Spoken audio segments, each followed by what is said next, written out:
Hello and welcome to Fresh Face Comics, the comic book podcast where a lifelong comic book reader guides his friend through the world of comics for the first time. My name is Joey Morgan, the aforementioned lifelong reader. With me as always is Jacob Licklider, the aforementioned newbie. Hal Jordan is a cop. Yes, but dare I say, a good cop? That is a can of worms that, Anyway, I shouldn't have said that. We're off to a great start. We also have with us today to talk about Green Lantern Secret Origin by Geoff Johns. We have with us Mason! Green Lantern is officially my sixth favorite Ryan Reynolds movie. Have you seen 6 Ryan Reynolds movies by chance? I have in fact seen 6 Ryan Reynolds movies. That is a good starting point.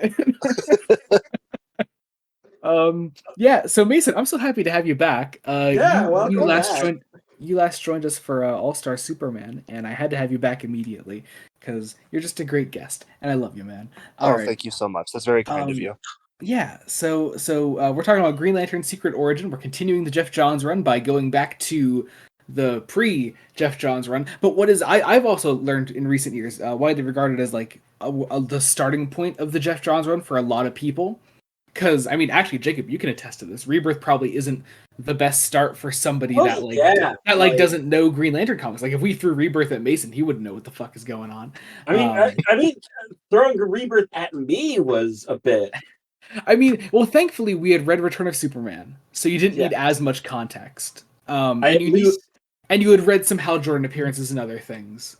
And he was in Justice League. So you knew a fair bit about the character, you knew some backstory there. So you were like okay to go in. Like Mason would be so unbelievably lost. I don't know what the hell's going on.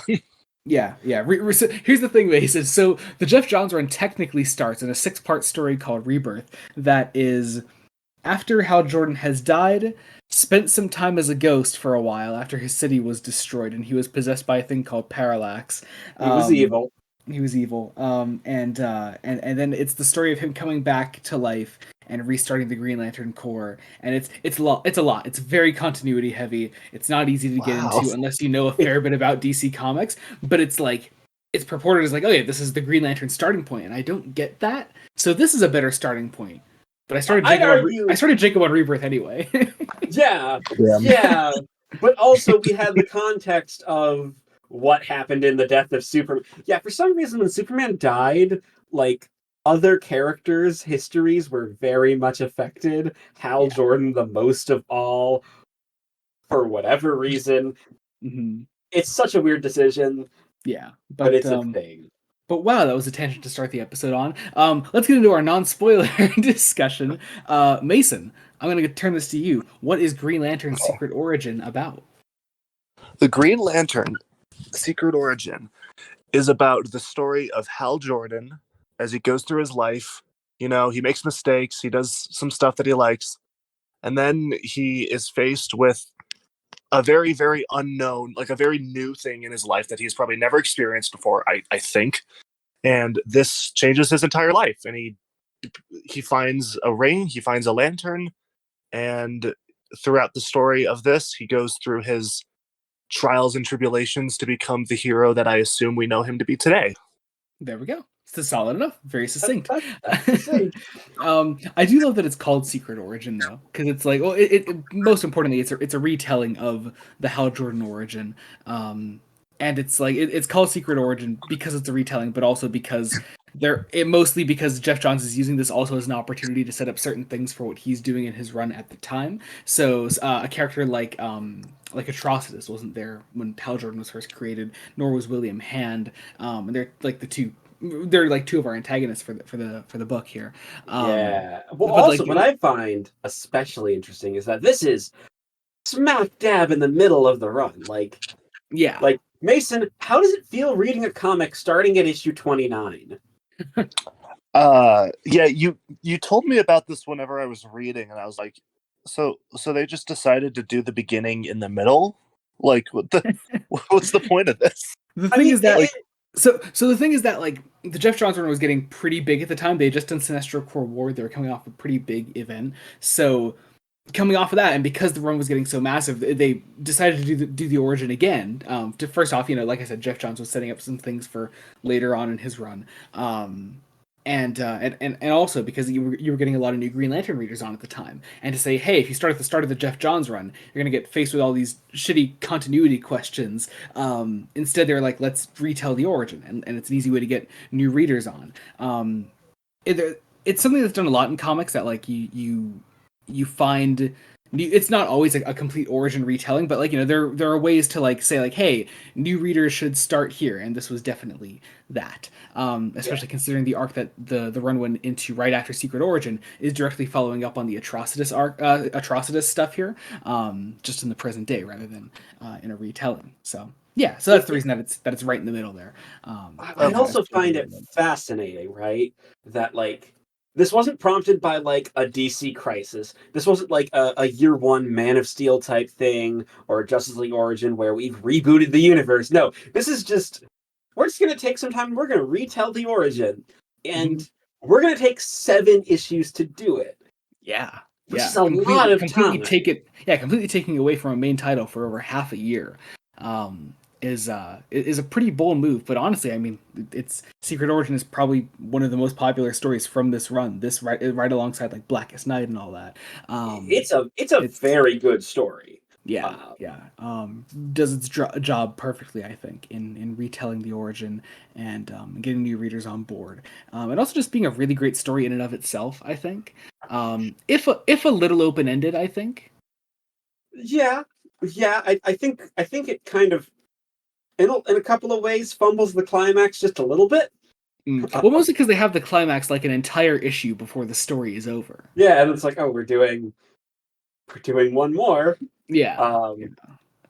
Also, I mean, I get why. So this is a story focused entirely on Hal Jordan. But I was kind of hoping for other Lanterns to show up. It's a Hal Jordan story. Let it be what it is. Yeah, but like, I like the other characters too. I know. Don't worry, Jacob. You got plenty of other Green Lantern content in Trinity War, didn't you? Yeah, we don't need Simon Baz. We don't need to talk about. Oh, right. Simon Baz was there. Yeah, he was. So you got other Green Lanterns recently. Joey, Simon Baz better be included on our end of year tier list we do in October. You know what's funny? I was literally updating that today, and I added Simon Baz to the list. Because you're not going to like where he ends up. Oh, look, that's fine. You saw him for like a maximum of 10 pages in total. So, like, I'm not expecting anything. But anyway, yeah.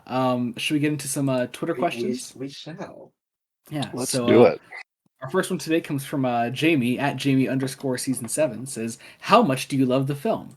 I think Green Lantern First Flight is a fantastic film.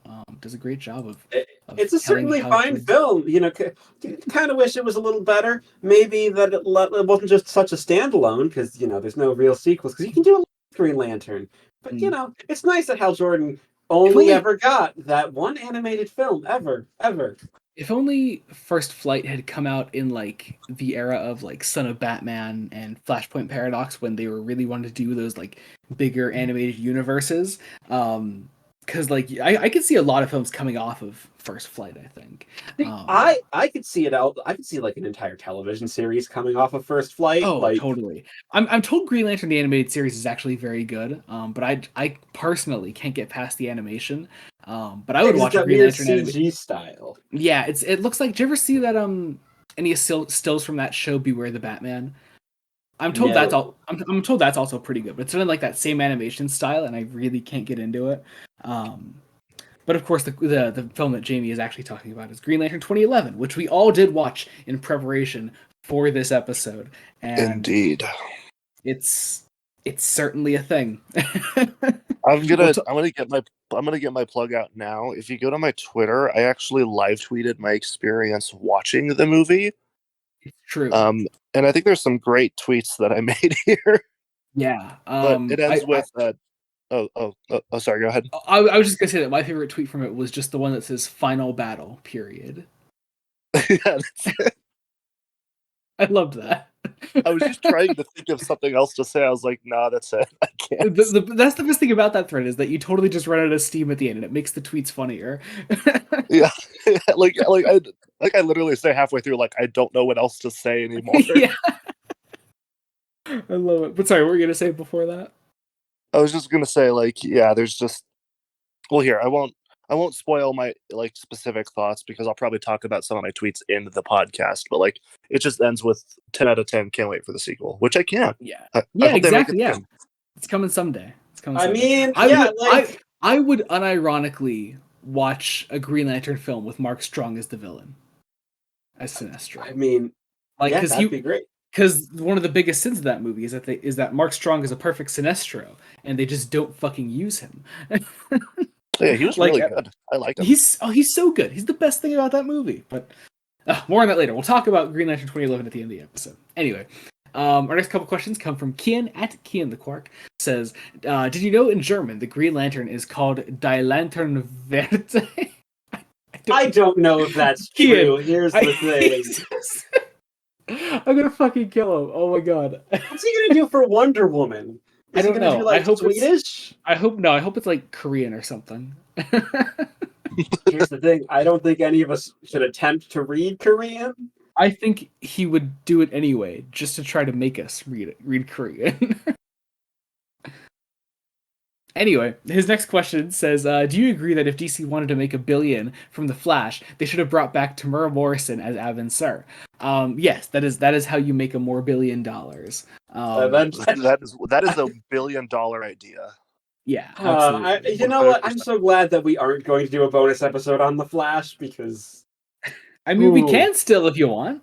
No, we can. I'd be down. It's okay, I'll do it.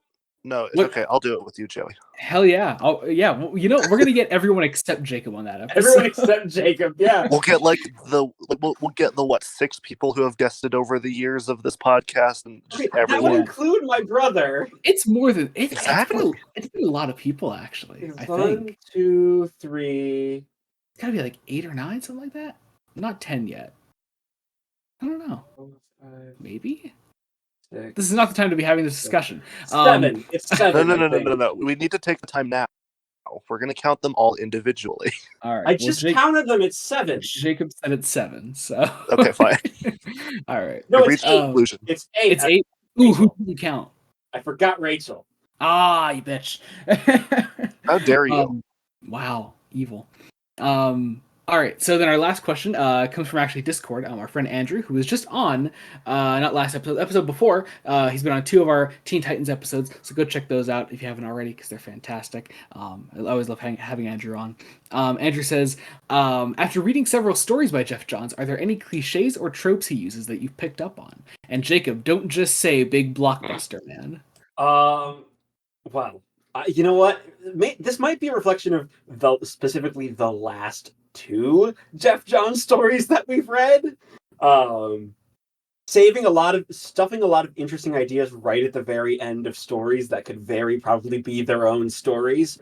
And so therefore not having enough time to actually explore them. Less of a problem here because this is one part of a much longer run. Yeah. And isn't shoved right at the end, or isn't shoving the story off right at the end to tell a completely different story. Mm-hmm. But yeah, that's one.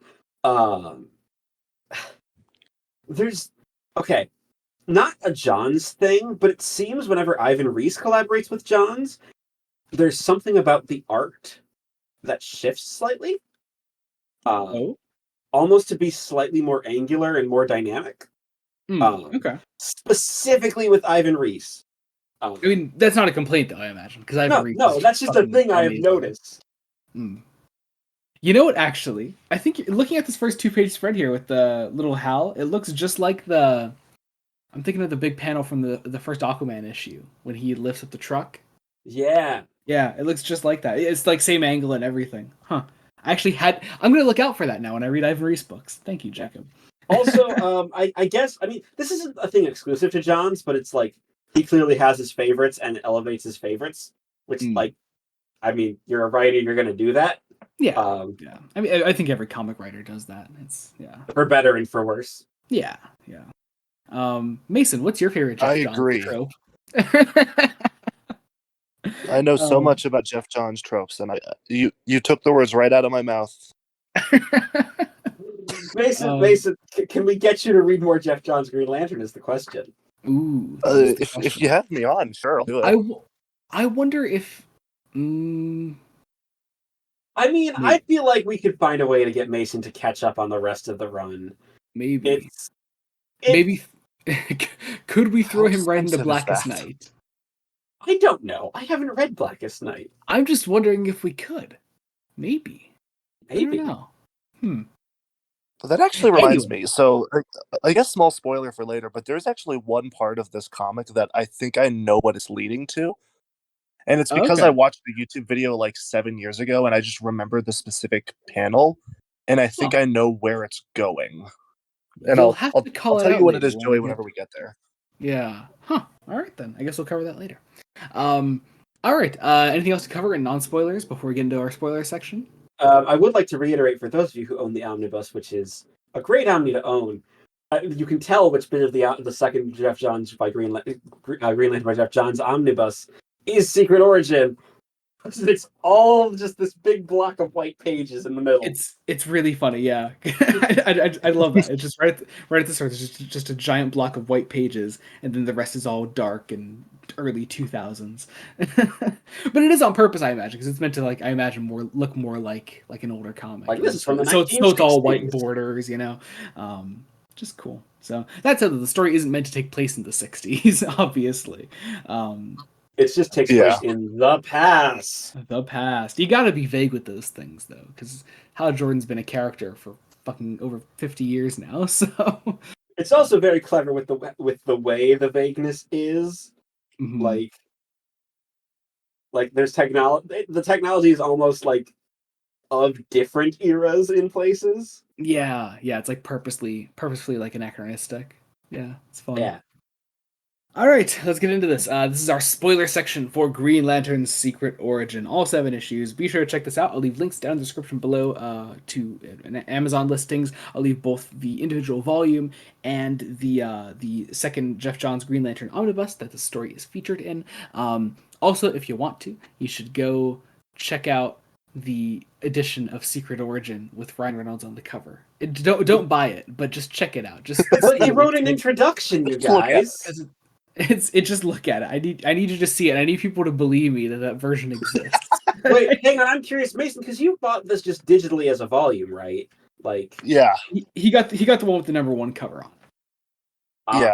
The cover I have is like him flying with muscles literally fucking everywhere, and is like surrounded by white lanterns. Oh, what? Wait, okay. what? Wait, hold on. Let me send it to you.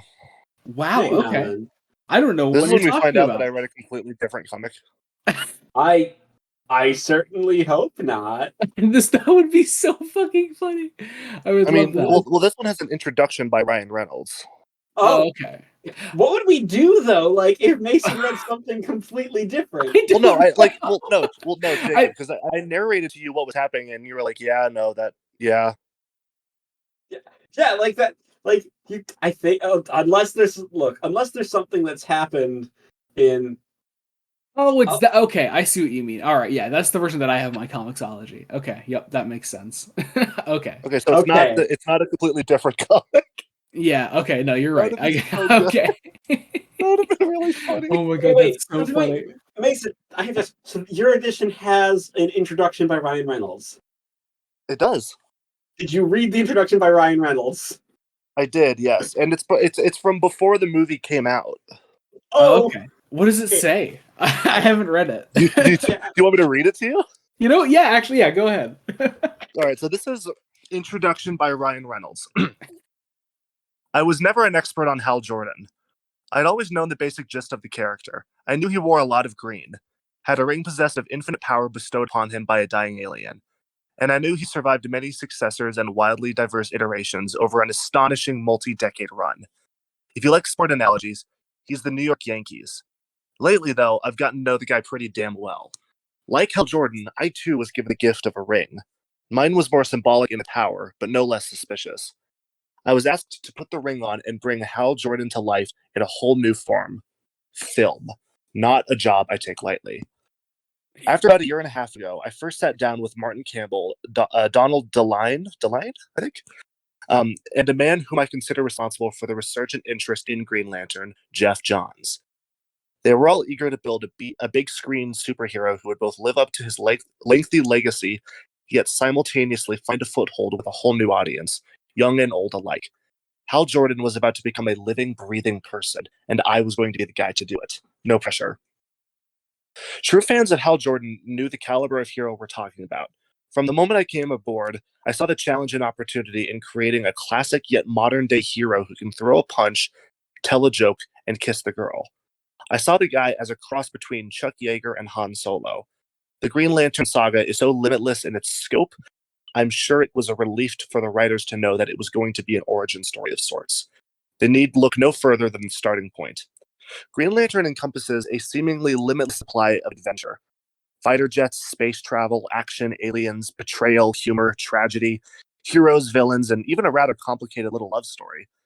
These are just a few ingredients which have been part of this epic for over 50 years. It is a great time to be a superhero fan. Technology is such that bringing Green Lantern to life properly is finally possible. Creating energy constructs based upon infinite will and pure imagination can vividly appear before our eyes. This technological leap also happened to coincide with a time period in which the world is fascinated by big screen comic book adaptations. Preparing to get Hal up and running in living color was helped greatly by this book, Secret Origin, illustrated beautifully by Ivan Rice, who I had the pleasure of meeting on the set in New Orleans. This book basically gave me the introduction I was looking for in order to begin the incredible ascent to Oa. I hope you like it. That is... Go ahead, Jacob. He certainly tried with that introduction. Did he? Look. He started a sentence with "and." I don't know why that bothers me so much. All right then. Without further my favorite ado, part is bringing Green Lantern to life properly is finally possible. Yeah, are we sure? Yep, absolutely. Are you sure about that? Here's the thing. It's possible. Possible is a very choice word there. He is absolutely right when he says that it is possible. It is doable. It can be done someday. All right. Yeah. Hopefully with the Green Lanterns television series. Come on. I'm holding out hope for that thing. I really am. I'm very glad that it hasn't actually started filming now that we're in the middle of a writer's strike. Yeah. Also, we may as well plug it. There's a writer's strike going on. Support your writers, support your artists, and get ready for the inevitable other strikes that are probably coming. Yep. Because, Anyway, Green Lantern time. Let's do this. Secret Origin #1, or I guess Green Lantern number 29. I should say. Yeah. Real quick, should I go over my history of the Green Lantern? We probably should. Yeah, actually, yeah. What do you? Yeah, go ahead. What did you know about the character going in? So I forget if I said this during the recording or if I said this before, but the first time I did actually see the Green Lantern movie back in theaters when it came out in 2011. I was 9. I saw it with my dad. Weirdly enough, the only thing I remembered about the movie was the layout of his apartment. I don't know why. You know what though? I mentioned that you said that to my brother when I saw that, and I was like, I remember that too, because it was always that scene with Ryan Reynolds and Taika Waititi in his apartment trying to figure out the power battery that they always showed in the trailers. I remember for some reason, and so I think that makes sense. Yeah, because specifically the scene I remember also is him doing the T pose and then it doesn't work and he's like, wait, fuck, I have to charge it, and then he does it properly. Yeah, and his friend's like, oh god. So I watched the movie. I remember liking it as a kid. I was 9 and I was like, oh cool, Green Lantern. I'd like to be a Green Lantern. That'd be kind of fun. And then it never really went further. I never watched any shows or tried to pick up any comics. I watched a video on the Game Theory channel, which went over some of the more interesting aspects of some of the more niche superhero characters and how they appeared in Lego Batman 3. That's also how I learned about some of the other Superman who are introduced in the Reign of the Superman comics. That's how I knew who Steel was and Composite Superman, and they go over some of the Green Lantern stuff. That was the video that taught me that there were other lanterns that weren't just green, because I didn't know that previously. And then later on, I played Lego Batman 3, and like all the lanterns are in there, and that was literally it before this comic. All right I then. see. Well, you picked a good one to start. The question Yeah. is, can we get you to read more Green Lantern? That is the Well, question. that is a question. Indeed. It's certainly a Can question. can we get you to do it on your own free time? I think is the more important question. Yes. That is, I would like to, but the problem is there's a lot less free time Mm, than there is time that I can spend on doing stuff for other people. Because fair like enough. I was able to read this because it's like, I'm going to be doing it for a podcast, but like I'm about to go back to college soon, so like I I don't know see. how much So what free we time do I'm is gonna we have. make sure we schedule Mason for the next Green Lantern episode, so he has to read the first Omni completely on his own to be caught up. I guess. Absolutely. Oh no. That's it right there. That's exactly it. It's okay, Mason. You'll have probably a couple of months at least. Yeah. Thanks, man. I appreciate it. All right. Let's But get into now this. we'll actually get into this Now. after. At long Side- last, Green Lantern number 29, Secret Origin Part 1. Let's get into this. And our we open first on page has the only page with Cal as a Green Lantern in this entire issue. What? What do you mean? In the issue, this first issue, Hal is in a Oh, Green the first Lantern. issue. Oh, okay, I think I meant the story. I was like, what? No! What are you talking about?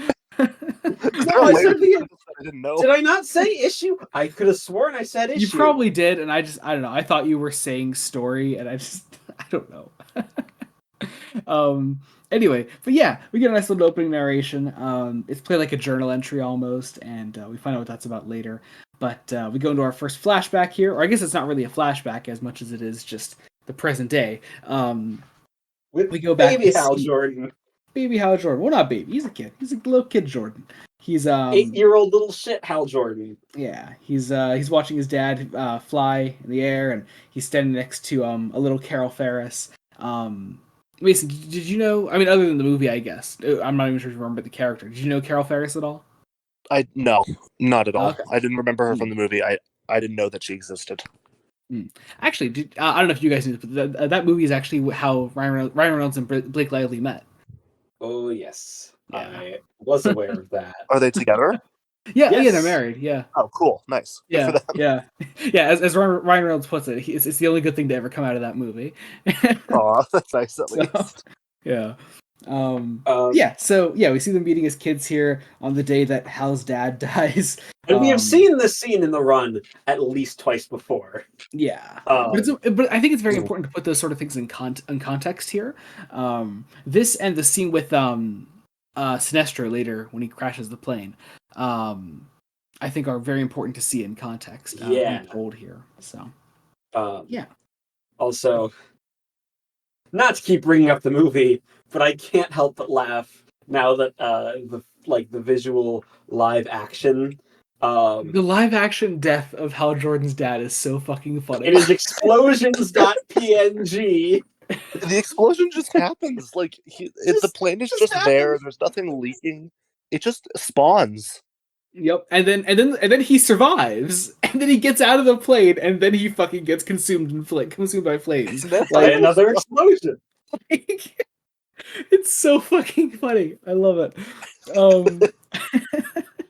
But what we have here is a clearly traumatized Hal Jordan, whose only escape is sneaking onto the Air Force Base as a child, which is like, I'm sorry, I don't know. Like, this is peak Hal Jordan as a character, right? Like, yeah.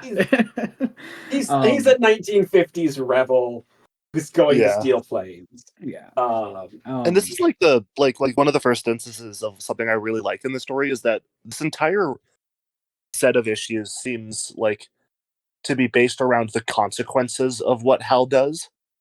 Mm. Yeah, like Hal Jordan is also a character who deserves to get his head kicked in several times over. Yeah. Oh yeah. And he does. Yeah. Uh, we get really into I think I love like Hal's family dynamic after his father died. You know, you get the idea that like his mom doesn't want him anywhere near planes or anything because of what happened to his dad. his two brothers are a bit more like are way less rebellious than Hal is. And again, these are all characters that like me and Jacob at least have read a lot of in the main run up to this. Well, I don't think we've read much with his other brother. It's been mostly Jim. Yeah, Jim's the little shows brother up here. Who I love the way little Jim is drawn here. I love it. Little Jim is like a stereotypical nerd. Yeah. Yeah, so we see them once again, more Hal breaking out of his bedroom at night, sneaking out, and like the idea of being on his 18th birthday, he goes to enlist in the Air Force. Yeah, he literally sleeps. What a rebel!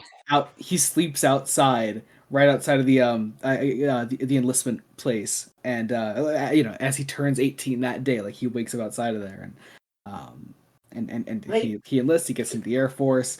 What I find actually really interesting is the way Johns plays the Air Force sections, especially in light of like this is doing an origin post the release of the film Top Gun,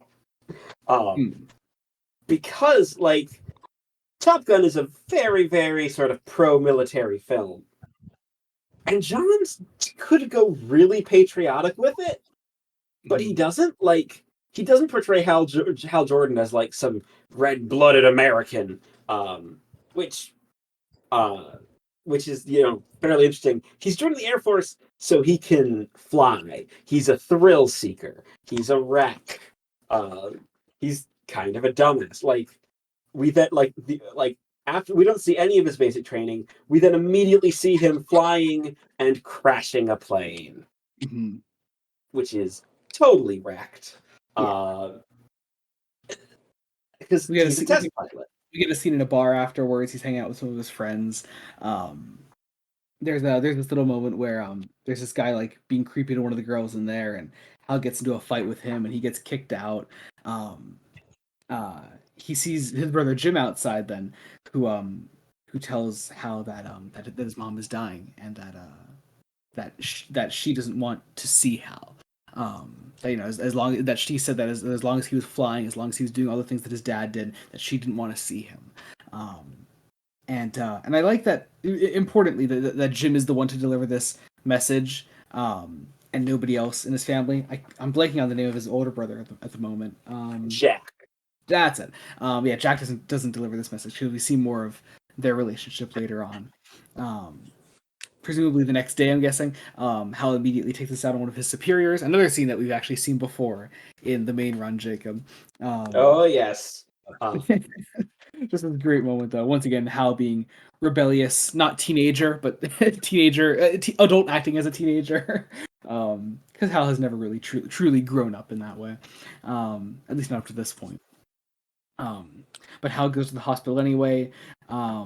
Finds out that his mom is gone now, and that actually we adding context to that scene before. But the reason that like Hal lashes out, one of the reasons that Hal lashes out at his superiors is that he wants to quit the Air Force. That he wants to be out of there so that he can see his mom. But he gets to the hospital, finds out that she's already gone. He gets into a fight with Jack, and that Jack blames Hal. He says that Hal killed mom. Just this really, really heartbreaking scene. I think that I like that. Like I really like the way that Johns portrays a lot of these scenes, because like a lot of them are pretty short, because we have to like sort of get to the Green Lantern stuff pretty fast, at least in this first issue. And so a lot of these scenes like go by kind of fast, but I think they're still impactful. Like a lot of them are only like a page or two, but they still really hit hard. Especially this one, I think. So yeah. Again, this is an issue without like Hal as Green Lantern, yet you're still kind of riveted. Mainly because Johns is expanding on stuff he's already established in his run, as well as making it completely accessible for new readers. Yeah. Yes. So it doesn't feel like this is going to be just a waste of 7 issues smack in the middle of the run, which is important. Yeah. And then we see I love another great scene. I'm guessing it was this was the present that Jim was going to give to Hal on his 18th birthday, and it was a picture of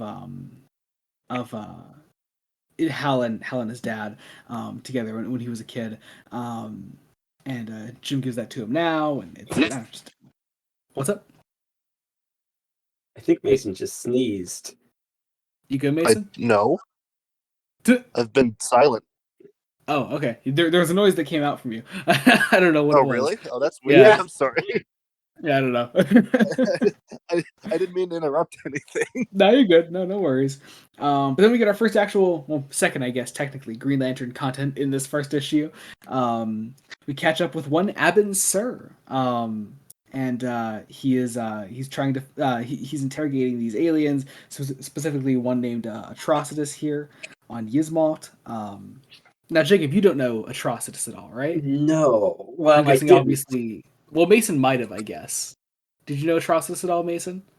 Atrocitus? No. Oh, okay.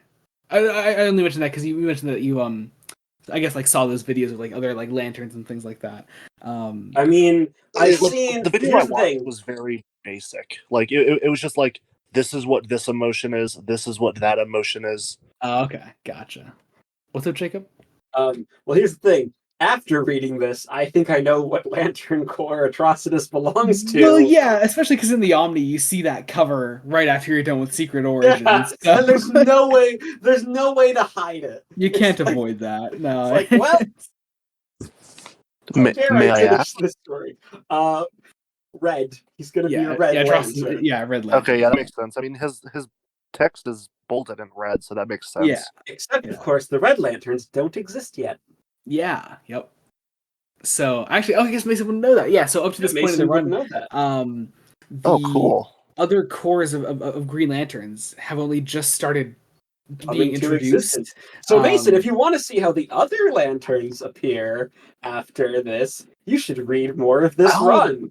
I'll watch a comic story and video. It's fine. Oh my god, I haven't thought about comic story in years. Oh my god. Mason.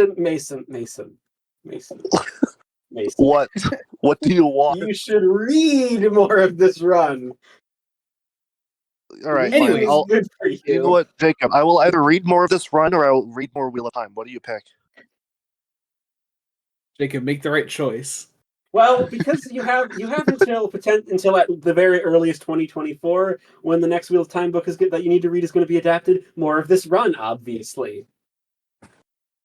All right. Well, Joey can put down the gun he's pointing at your head right now, so it's fine. I am completely innocent here.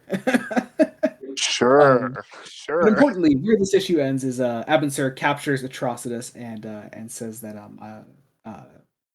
tell me everything you know about the fate of the universe, about cosmic revelations, and about the Blackest Night, which is a name we've definitely heard before, and a name that I feel like most comic book fans, or even people just vaguely aware of Green Lantern comics, are aware of.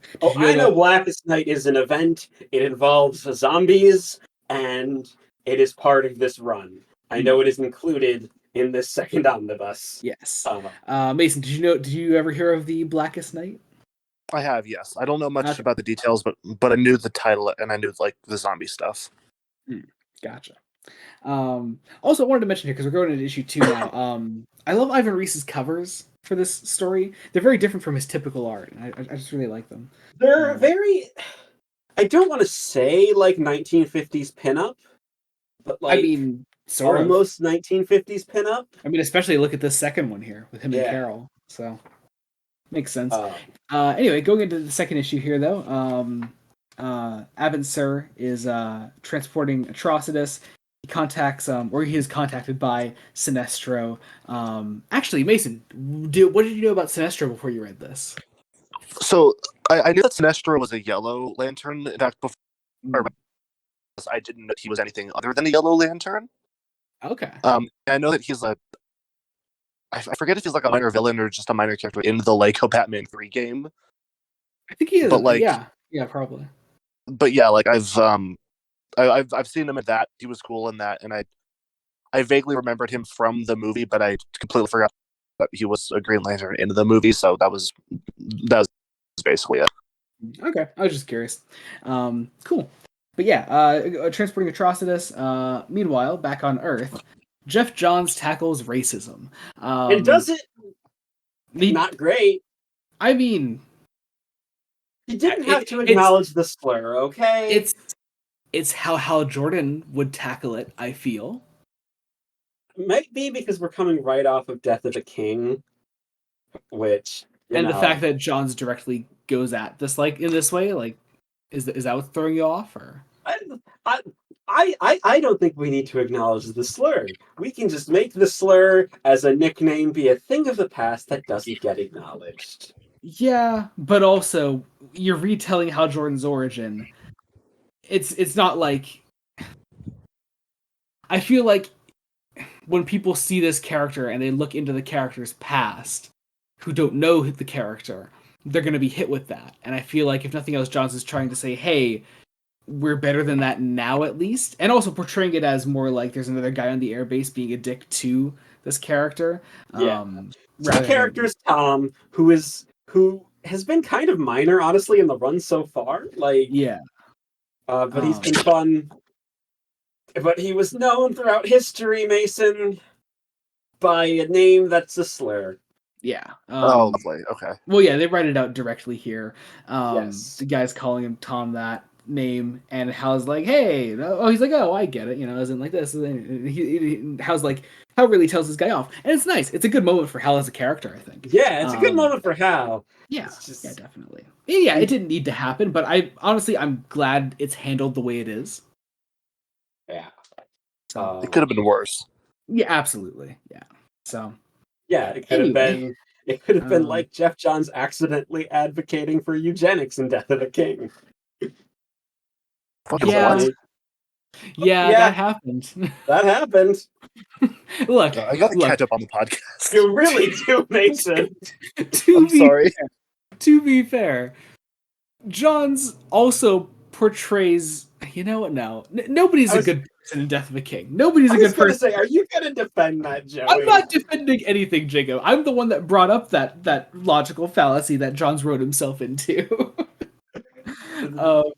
Anyway, but yeah. Moving on. Oh God, where the fuck even are we? Oh yeah, so Hal needs to get back in the air, and he finds out that he is grounded. Like, literally grounded. And also the base he's working on currently is selling to Ferris Air. And I really like Hal's motivation of hating the guts out of Carl Ferris for fairly good reason. Yeah, because he blames Carl for putting his dad up there in a bad plane. And meanwhile, Carl has lived a life of luxury at the back of Hal's mind, and he's went on without him. He hasn't acknowledged the Jordan family at all. Hal is putting all of his blame and all of his anger on this one person, and I really like where that leads to by the end of the story.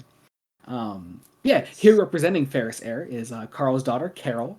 And all grown up. Yep. She's filling out some paperwork to finalize the deal here, I guess. Hal goes outside and goes into this old damaged plane. Is it the plane? I think it's meant to be the plane. Yeah, I mean, I guess obviously not the exact. Yeah, I don't know why they still have it. Yeah, that would be weird. Is it just another ruined version of it, or? It could just be like him looking at it and going, "Oh, right, also happened here once." I think it's also Geoff Johns really likes the metaphor of sitting in the failure of your father's ashes, and it is pretty great. So, even if that makes no logical sense as to why they would keep a damaged plane. Yeah, but whatever, it's here. It's fine. Yeah. Meanwhile, Abin Sur is attacked. Atrocitus breaks out of his little cage that he's kept in. Before he's attacked, there is one panel that I really, really like. It's the close up on Abin Sur's face. Oh, with the parallax symbol in it. Yeah. That's cool. Yeah, it's pretty great. And the fact that his eyes are yellow. Pretty much like the only allusion that this story makes to parallax and the yellow power, other than just the rings are ineffective against yellow. Yes. It doesn't actually make any reference to parallax or the core that Sinestro eventually harnesses his ring from. But I like Yes. that. But yeah, so Atrocitus attacks Abin Sur. Abin Sur is badly wounded. His ship starts going down. Atrocitus breaks free and Crashes in the desert. Yep. Um, You know that old chestnut. He's dying in the desert. He he tells his ring to go out and go find. Well, he prepares a message for Sinestro. Then he goes out and the ring goes out to find its Abin Sur's replacement. Goes and gets Hal Jordan out of the ship that Hal is sitting in. The ship. And this is the first time for Mason that Mason will realize the ring talks. The ring has a voice. Is this Like- not something he knew? That's No. great. I guess not. Okay, Mason, tell me about your thoughts on the ring talking. I was more just taken aback by this frame of him being flown at Mach speed outside of the Earthing with the text "You have been chosen." That's really funny to me. I don't know Sorry. why. Oh my god, I almost fucking died there. I just took a sip of my water right as you said that. You have been chosen. You have been Like chosen. I guess it makes sense because, like, from what I was aware of the Green Lanterns, there's like a pseudo, not a hive mind, but there's like a group consciousness there. Mhm. So like it makes sense that there's something to like interact with. Yeah, But I guess I didn't expect it to be this exactly. I gotcha. Yeah, that makes sense. Yeah, but the ring has a voice, and it's usually kind of sassy. It And is. that's great. I do love the thing that the story does as it goes along when you do that classic comics thing where you bleep out curse words by like making a bunch of symbols in there, but the ring eventually says like unable to translate instead. I just love that. I think it's great. But Hal is taken to Abin Sur's crashed ship. Abin Sur hands him the ring and you accept this duty and all that, and An Hal amazing takes it. 2-page spread.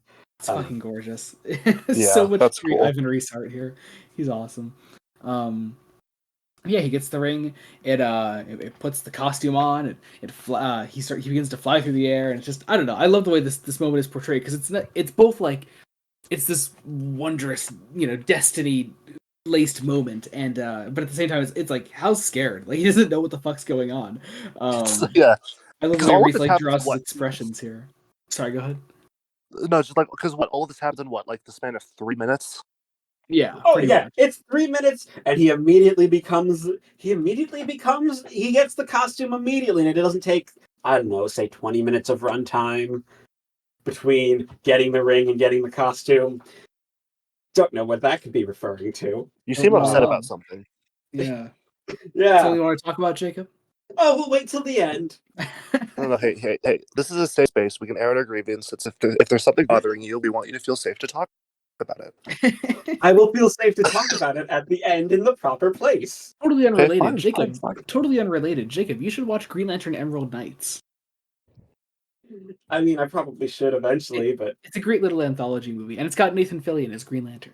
I mean, that's always fun. He's always Yeah. fun as hell. He's fantastic. So, anyway, but yeah, so Hal begins flying. He what is it? There's this other like plane going down, right? Is it going Right? down? Yeah. Yeah. It's And- going and- down, and it's Tom who's flying it. Yeah. And Hal lifts it up. He lands it peacefully, and as he lands it there, I mean, there's still a lot of fire, but as peacefully as he can in your first ever thing with Being with a Green Lantern. superhero. Yeah. As all these like people start to gather around, the ring forms a mask on Hal's face, and I just like that little moment. I wish the film did something close to that. Yeah. but it doesn't. Well, also, what I really, really like is sort of how Hal's constructs develop throughout this story arc. Mhm. Like in this issue, they're formless. It's sort of like I just need to drop Yeah. it. So it's I like those really like spiky, just like kind of hands that grab the ship there, or the ship. I keep saying that, the plane, and land it. Like I don't know. Yeah, you're right. Like I love the way the constructs form. Then we have one of Mason's favorite moments here, I believe. Oh god, yeah.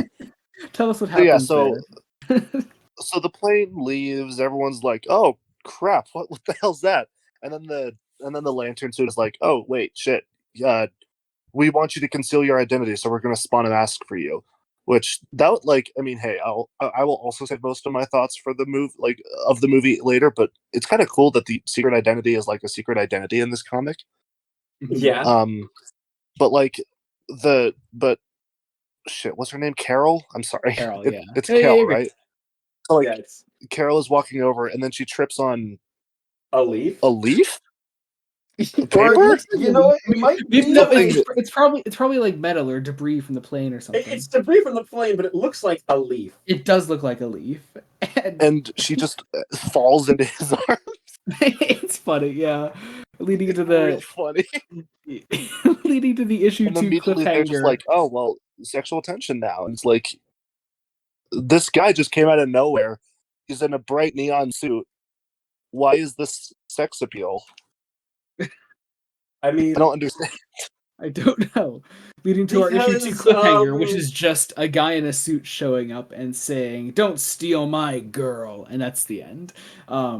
Which And which it's is Hector Hammond. which is Still only, like which is only which is only really funny if you don't know that Hector Hammond is already a Green Lantern villain. But I kind of love it if you don't know that he's a Green Lantern villain. It's just the cliffhanger to the issue is just a guy showing up and being mad. I mean, that's exactly what it was. For me. I was like, "Who are declaring you?" his name and being angry.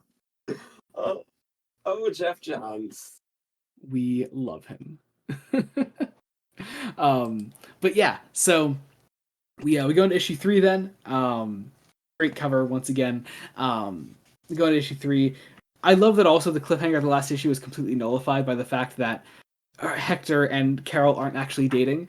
It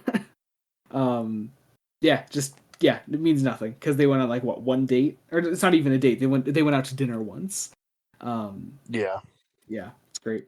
But Hal flies away then. He goes back to Abin's ship, and in a really great moment, actually makes a grave for Abin Sur's body. One moment I also like is very much like, yeah, Hal doesn't know what the fuck he's doing, so he's just like, exit strategy. Goodbye, citizens. Yeah. Yeah, then Hal goes like looking through Abin's ship. He gets the power battery from it, and it's it like tells Hal what's going on. It's like, oh, you need to like charge your ring with the power battery. You must speak the oath. And Hal's like, let go, damn it. It's like, nope, incorrect oath, wrong one. And it's power level's 100%. Green Lantern to Space Sector 2814. You will report to OA for training immediately. Have a nice flight. And it sends him through space and takes him to Oa pretty much immediately. I don't know how fast that journey was for him, but it takes him to space, takes him to Oa. And I love this here, this first two-page spread of Oa. We see a couple familiar faces here for me and Jacob, actually, which is cool. Yes. Who the hell is this MODOK-looking guy on the left? Is the he guy a with the big head? I forget his name, but yeah, he's there. Yeah, he's a real Green Lantern. Most of these characters aren't just made up for this story, which is really nice. Most of them are like actual references to really obscure old Green Lanterns. And the occasion, and then there's also Tomare, just right there. Tomare, yep, Tomare, we love him. But yeah, so we Hal is here on Oa. All the like new recruits and other Lanterns are like looking at Hal because it's presumably the first time that a human Lantern has ever been taken to Oa. Hal is then met with his training officer, one Kilowog. I need to know Mason, a good buddy Mason. What did I do this Kilowog? Kilowog's great. I fucking love Kilowog so much. Oh my god. Just one of my favorites. I don't know. One of my favorite Lanterns, aside from like the main human ones. I like him. He's cool. Yeah. Also, again, just the great casting of the 2011 movie. Fucking Michael Clark Duncan for Kilowog. How perfect is that? Like, just I love it. Anyway, but yeah, training time. We get this nice little like fight scene here between Kilowog and Hal. Kilowog pretty much just beats his ass.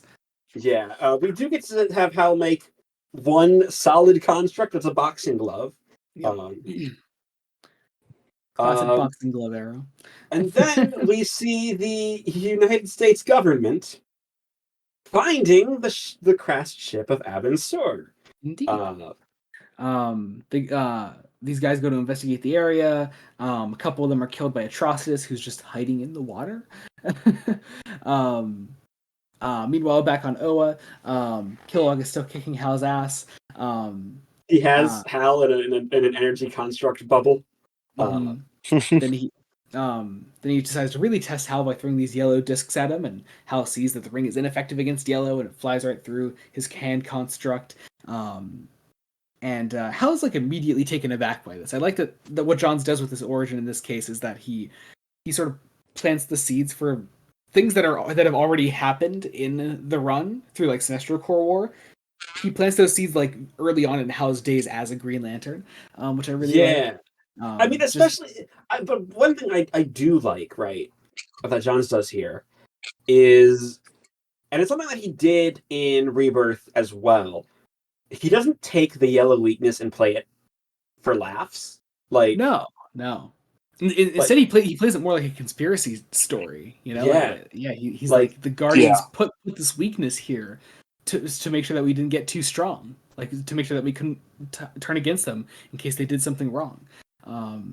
Which, once again, Mason, if you do end up reading the rest of this run, like that's something that's already sort of been touched upon before this point, in the present day.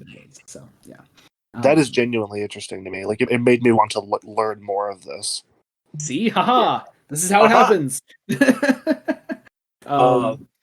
So we meet up with Tomar Ray. Then Tomar Ray tells Hal more about Oa, and he takes him to the Book of Oa. And it's nice little scene here. Also, have we actually had Tomar Ray in the run so far, Jacob, or have we just had talk of him? I think we've had like small appearances in Sinestro Corps War. Did we? Think so. I'm pretty sure he's still dead at that point. Is he dead? Yeah, he's like the only one that wasn't brought back. Right, so we haven't had him yet. Yeah, we did have him in Superman Doomsday, though. Right. That's it. That's why I know him. Yeah, but there was a lot of talk about him in the Johns run so far, especially considering he's like one of the big ones that Hal killed in his crazy rampage before he died.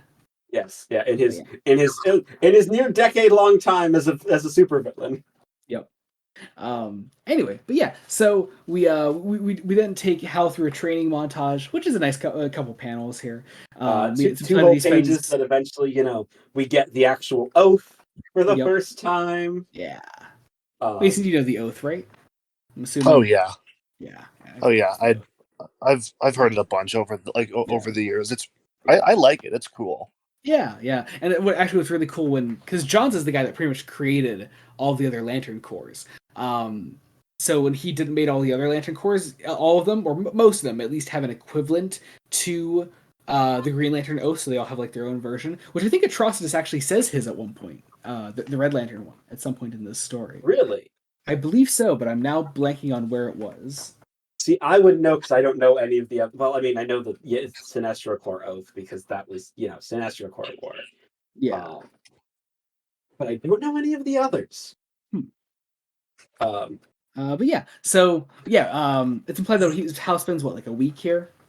Yeah, he spends some time here. What's interesting, right, is that the Guardians we find out the Guardians have in place this edict where, when not on Oa, the Lanterns aren't supposed to interact. Which is also something that I guess you didn't know about beforehand, Jacob, right?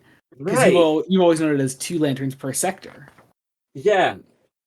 Yeah, which, I mean, I imagine that they became 2 lanterns per sector,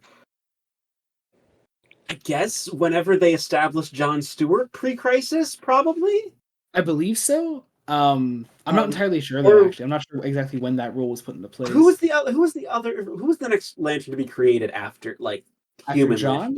After Hal? Would it have been John? Or would it have been John? Not Guy? No, it might have been Guy actually. Like, who came first? I'm not sure. The angry ginger or the fake news guy? Look, we love Guy Gardner. He's still an angry ginger. He is, as he should be. But we end with Sinestro as a Green Lantern, which is an image I love. On his way to Earth. That's how we end this 3rd issue. Yeah, going into issue 4 here. We started back on Earth. Hammett is investigating the crashed ship, which is very much a far cry from how they adapt this in the movie. Instead, they make his powers a result of Abin Sur, which is odd. Well, no, it's Abin Sur who is infected by Parallax in the movie somehow. Yeah, it's weird. It makes no sense. But still, Hector Hammond is an obsessive little fucker who has tried to leave 6 messages for Carol Ferris. Mm-hmm. And like Hector Hammond is just one of those characters that just deserves every horrible thing that happens to him. Oh yeah, he is creepy as all hell. Yeah. Absolutely. Which makes me love this this first scene even more, actually, because like when he gets his powers, then he's able to like hear everybody's thoughts around him. It just sort of like drives him mad. I love the way it's portrayed, like all the different like thought bubbles around him from all the other characters. Just a really cool scene, and it causes him like to freak out. And I don't know, is his body on fire here? What's happening? Well, there was an explosion and it burned off all of his clothes. Yeah, but like then afterwards, like there's still like this weird like orangey energy like following him. I think that's supposed to be his mental energy. Remember, because yes. he has psychic powers. Yes. Yeah. Anyway, so then Tom is talking to Hal about the Green Lantern stuff because Hal's now back on Earth. So I like to think that like Hal was. Well, here's the thing: the setup is Hal was just dropped back on Earth where he initially left it, and he wakes up to Tom standing over. It's like, you're the Green Lantern, and Hal's like, I'm going to try to deny this. It's like, well, you have a glowing ring, and there's this. I have eyes. It's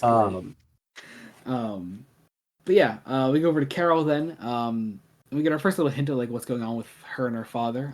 She looks at this picture. Well, her father's been golfing out of the country for just the foreseeable past. Nothing suspicious there. For like 25 years. Then immediately after she looks at a picture of him and cries, and it's like, okay, yeah, sure, that's something else is going on here. But Hal then comes into to confront her, and he goes to quit. And she's like, she instead offers to hire him because everyone else has quit as well, and she is willing to get him back in the air.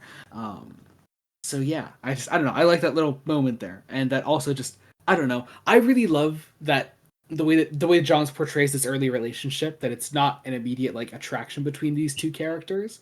It's not even really by the end of the story. It probably helps that like Hal Jordan as a character has had like multiple girlfriends. Yeah, exactly. So it's not like Carol's like the end all be all for Hal Jordan. He's sleeps around quite a bit.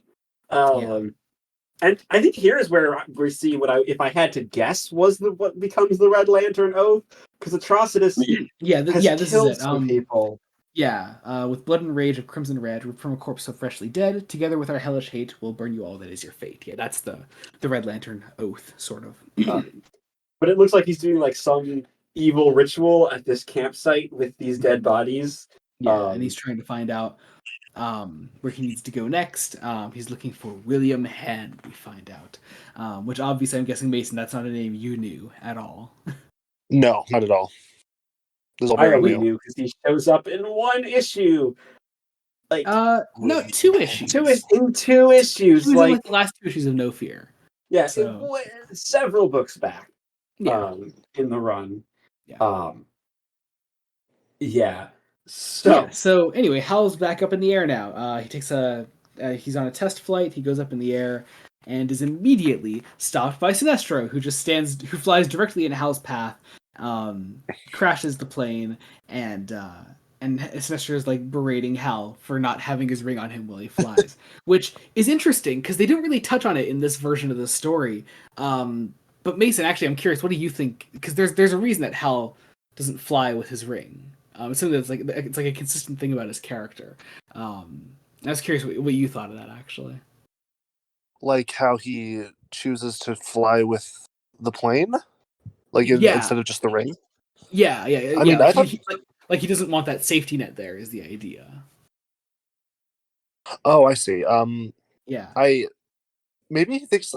I'll be completely honest. I haven't thought about it too much. I think I literally just thought, oh, it's his job. That's like he has to fly a plane. That's what he does with it. I haven't thought too much about it beyond, so I don't think I'm going to give a great answer to that. Well, that's fine. I was just curious because it is something they make a point of in the other volumes of this run. Yes. Interesting. Okay. Yeah. I honestly Which don't think I catched it. that's fine. But yeah, it's an aspect of the character that John's actually like just I don't know, just made more prevalent. I think nice. But yeah, so we get this really great scene between Hal and Sinestro here, which is actually another one. This is the one that we've seen a couple times before, right? Yeah. Jacob? Yeah. Yeah.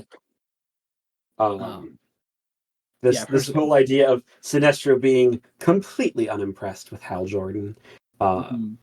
as well as demanding respect for being in the presence of a veteran. And what I find really, really interesting about Secret Origin in general is that it doesn't play Sinestro as a villain.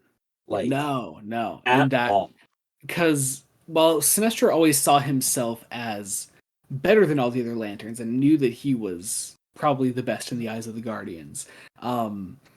He didn't really take that to heart. He didn't really let that necessarily see himself as separate from the Green Lanterns until I think he saw himself next to Hal Jordan, who also saw a flaw in the Guardians but took it a different way.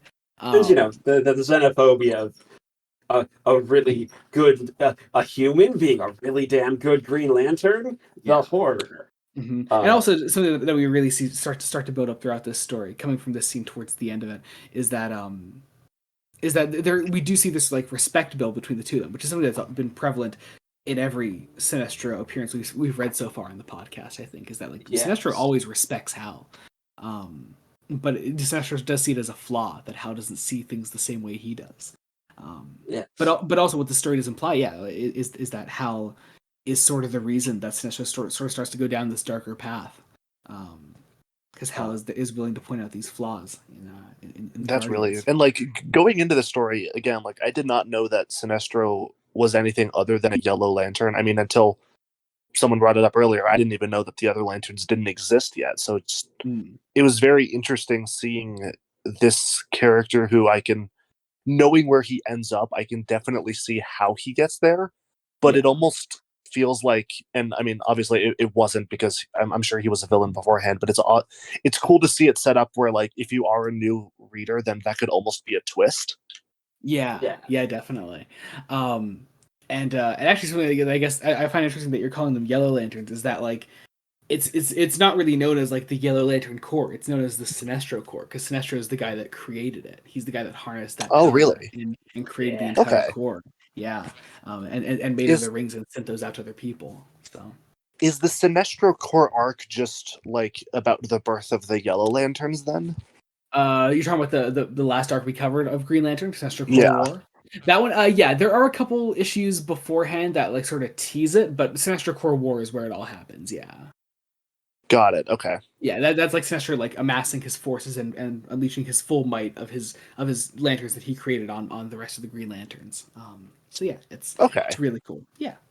Anyway, but yeah, so getting back into the scene, Sinestro once again showing off because he's Sinestro is like showing how that like like things that he can do, like if he just stretches his mind beyond what he knows. And so Sinestro like puts like Hal's entire plane back together. And Hal eventually like flies back down. Obviously, nobody knows what's going on. But Hal gets out of the plane. There's this argument between him and Carol before Hector Hammond shows up again. And I love the way that Ivan Reis draws Hammond here. And like I'm assuming that's blood on the sheet around him, right? Right. Yeah. I just love that. It's creepy. Yeah, he like comes down. He's like hearing everybody's thoughts. And he immediately knows, obviously, that Hal is Green Lantern, and that's where we sort of end that before this last panel where we see that Atrocitus is on his way to Coast City, and that leads us into part 5 of Secret Origin, with probably my favorite cover of all 7. Actually. Yeah, I really it's a great cover. Yeah. I will say, this is where you start having a little bit of the Jeff Johns overcrowding things. Well, no, because we were setting up William Hand. Yeah, but we also have Hector Hammond. Oh, okay, I gotcha. Hector Hammond, William Hand, and Atrocitus all kind of being villains. Yeah, but the story doesn't necessarily portray William Hand as a villain yet. Yeah, but like we're setting things up that are not all quite as resolved nicely. Mhm. Um, Also really cool. I mean, it sort of does that. Has anyone here seen Solo, a Star Wars story? I haven't. I have, yeah. Okay. I It have. does. Okay, one of my complaints about that film is that like it's the idea that everything iconic about Han Solo comes from a single adventure. You know, like him meeting Yeah. Chewbacca, how he got his gun, everything like that. And it sort of does the same thing here. It's like, okay, like you have the head of the Red Lanterns introduced here, the head of the Yellow Lanterns introduced here, the head of the Black Lanterns introduced here. Like it's all in the same story. So yeah, I definitely get where you're coming from, Jacob. But also because William Hand isn't made a villain yet here, I can kind of let it slide. Yeah. Yeah. Yeah. But also, my God, how creepy is this kid? Oh, he's He just wants to look at bodies in the morgue, and it's just yeah, and it is unsettling that he wants to look. I think he wants to touch the bodies. He wants to feel what death feels like. It's so freaky. I love it. What we have here, like what we have wobbly here, hand ladies and reaching. gentlemen, is Jeff Johns saying a radical Christian upbringing will make you a supervillain. Because that is what he's implying. I really hope that's actually what he was going for. I mean, look what his mother says. Look what his mother says. Why can't you be a good Christian like your brothers? Yes. Yeah. And I kind of like, wish I don't Johns know. explored that idea a little more. I just hear the damn line from Tenacious D in The Pick of Destiny when Jack Black's dad says to him, "Your brother's 10 times better than you. Jesus loves him more." His dad is played by Meatloaf, by the way. But anyway, I need to see this movie now. It's so fucking good. You need to watch it. Beside the point. Oh my God, we're going on so many tangents for this short story. Holy fuck. Well, here's the Fine, we're gonna have a 4-hour episode. This will be the longest episode. No, here's the thing. I know for a fact what our longest episode is gonna be. It's not gonna be this one. I am terrified. What's gonna be the afterwards? You need to tell me Send me what the our name of longest it. I episode want is to know gonna the be. name. It's gonna be episode 50. I'm telling you now. It's Oh gonna be 50. no! It's a lot of issues. That's the only reason. Yeah. Okay. After this is over, Anyway. Joey, I want you to send me the name of that comic that you're going to cover in episode 50. I want to know. I won't tell anyone, I Okay. promise. I'm just curious. All right. Oh, gentlemen, focus. We have Hector All right. Hammond. So the other thing I wanted to call out here in the William Hand scene is that that symbol on the hand mortuary. Oh yes, thing there yes. is the symbol that Black Hand has on his mask. So I actually noted that down in my notes. Yeah. So Wow. anyway, yeah. So okay. So Mason, sidebar. William Hand becomes a character called Black Hand, who's a character that deals with the dead and all that shit, and he's the whole sort of focal point of the Blackest Night and all that. So that's why we're focusing on him so much here. But yeah, Is that like the Black Lantern stuff? It doesn't become Black Lantern stuff until Blackest Night. But we have seen Black Hand previously in this run back in No Fear. Got it. So yes. yeah. Okay. Also featuring Hector Hammond, oddly enough. Oh, weird. Yeah. Who is somehow more pathetic as a supervillain than he is as a normal person. Yep. And speaking of Hector Hammond, so like he knows all of the secrets, and he just starts drooling. Like, oh my God, he's so creepy. Yeah. Oh, I love him. Also, what's interesting, Hal doesn't actually have feelings for Carol Ferris. Like yeah. Like he thinks about her because she's his boss and her dad, you know, he blames her dad for the death of his dad. But they're not like in love, and I really like that detail. Yeah, it's a very slowly built relationship, as I was mentioning earlier. Great. But yeah, so Hal puts his ring on, blasts Hammond, I guess, and make sure Carol's okay. As Hammond brings down this plane onto them, and Hal and Carol get out of the way. He takes down Hector, or no, he doesn't take down Hector. Sinestro comes in, and Sinestro does show probably his most cruel act. He suffocates Hector. Yeah, He just kills him. Well, he's not dead. He's not dead. Yeah. Just to knock him unconscious. Yeah. And we see, you know, Hal is forced away with Sinestro, and then we see a gun shop all destroyed.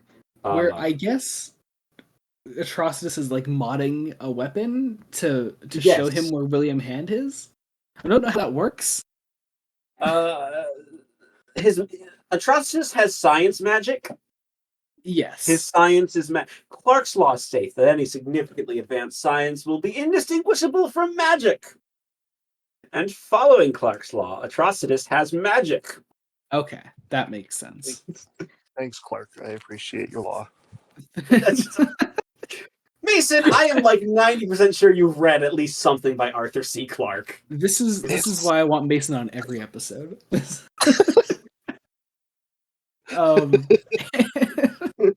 Permanent guest host Mason Jeffrey Peters. This is why we're doing a Flash episode together, Jacob. This is. We have to get Mason on a Flash episode. No. I'm saying we're gonna talk about the Flash movie together without you, Jacob. Oh, right. But we need him on like an actual Flash. We need Mason just on more. Anyway, we're gonna make at this point we're gonna make a whole fucking separate podcast just for you, me, and Mason. Hell yeah, I'm down for that. Let's do it. Yeah. Anyway, so Helen and Sinestro talk some more. We talk about this message that Abin Sur left for Sinestro. I love this detail of Sinestro at the grave.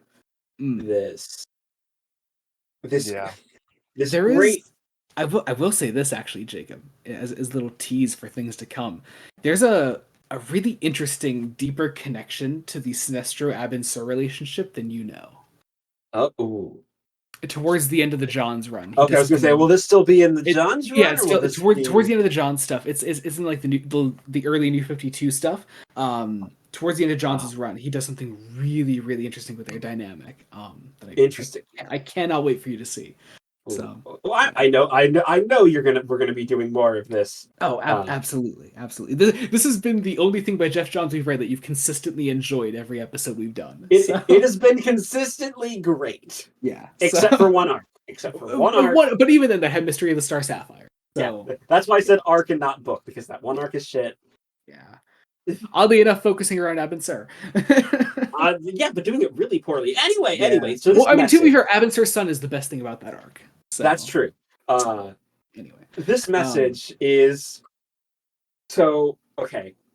We get some Manhunter cameos, but sadly we don't get Manhunters really in the arc. I mean, that's fine, but Mason.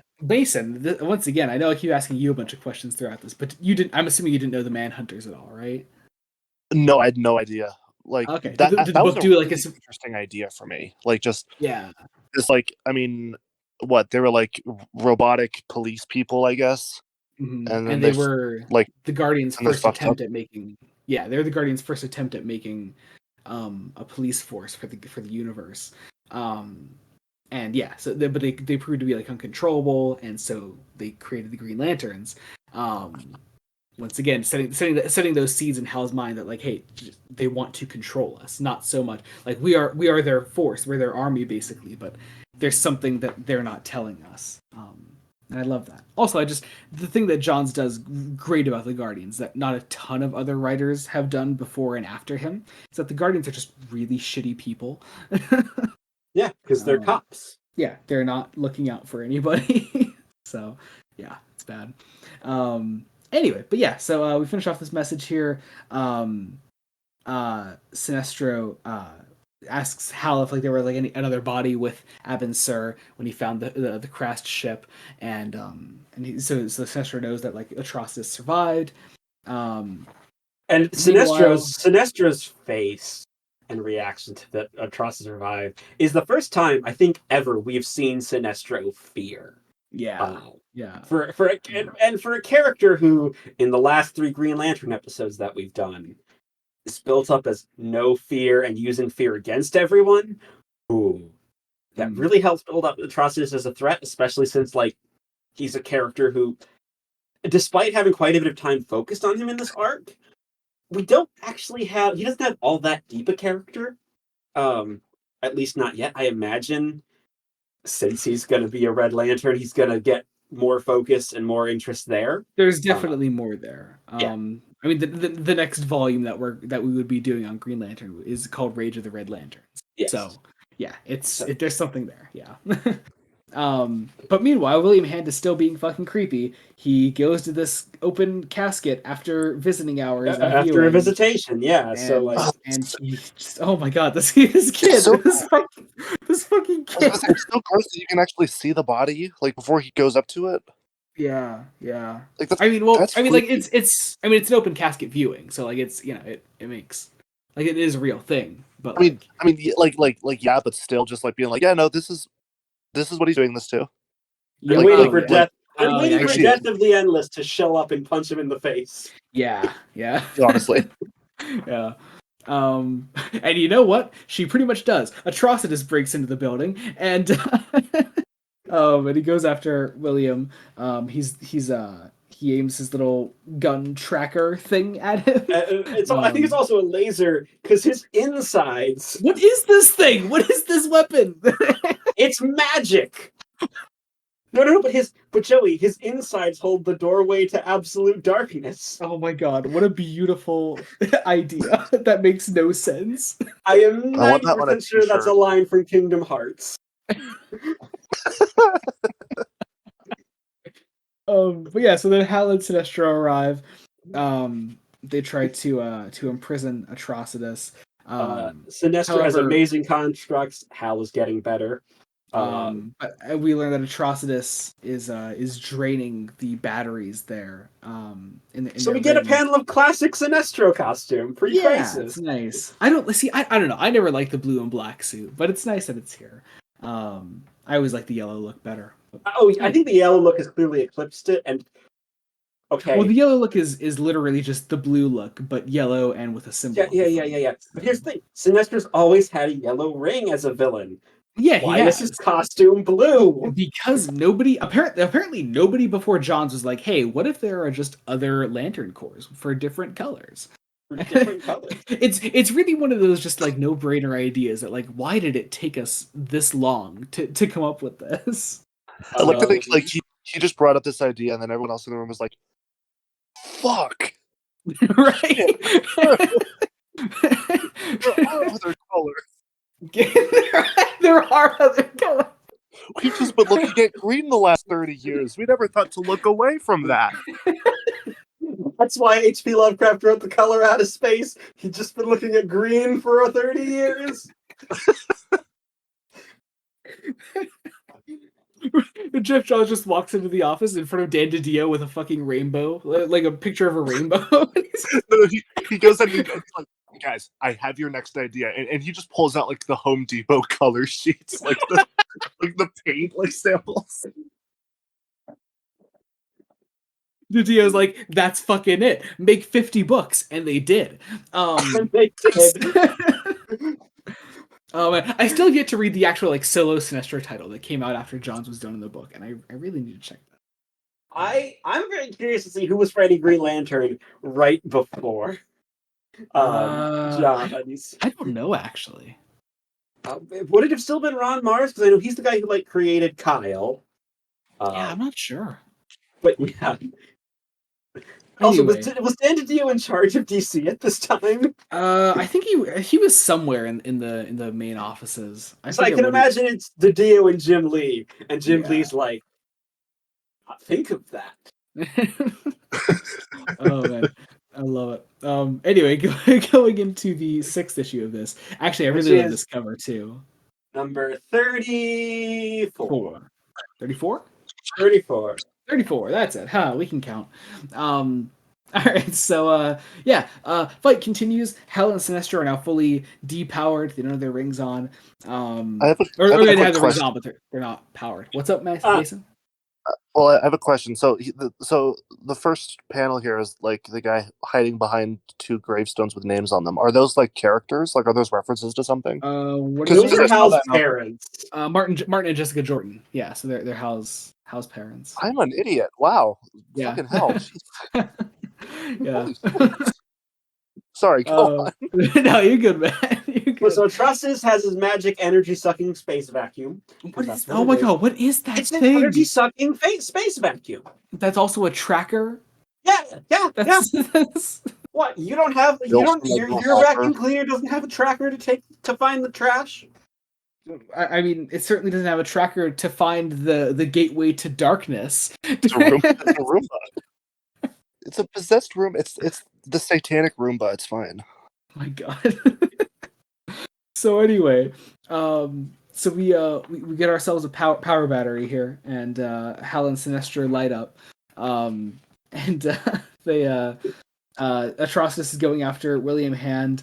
I actually really love this. It's a really small panel actually, where William is thrown into a grave, and the casket kind of like breaks open, and you see the skull behind him. Just a really cool little panel. Yeah, and like it like he's fallen, so that like the hand is almost grabbing him. Yeah. Oh man, I love that.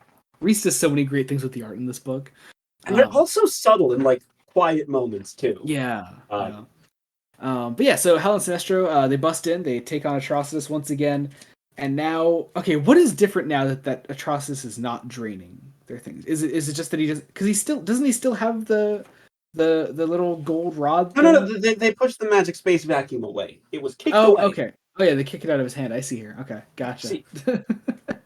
Also, Sinestro and Hal are working together as a team, so teamwork makes the dream work. Yeah, Sinestro makes a giant man. Hal makes a plane. Sinestro makes some chains. Hal makes another plane, and then they make Kilowog. I was going to say giant Kilowog gets made, which is lovely. And I don't know. Again, it's just a really nice little moment. I just love Hal looking out for William Hand here after Atrocitus is defeated. William Hand finds the magic space vacuum of energy tracking device. Yep, and keeps it in his jacket.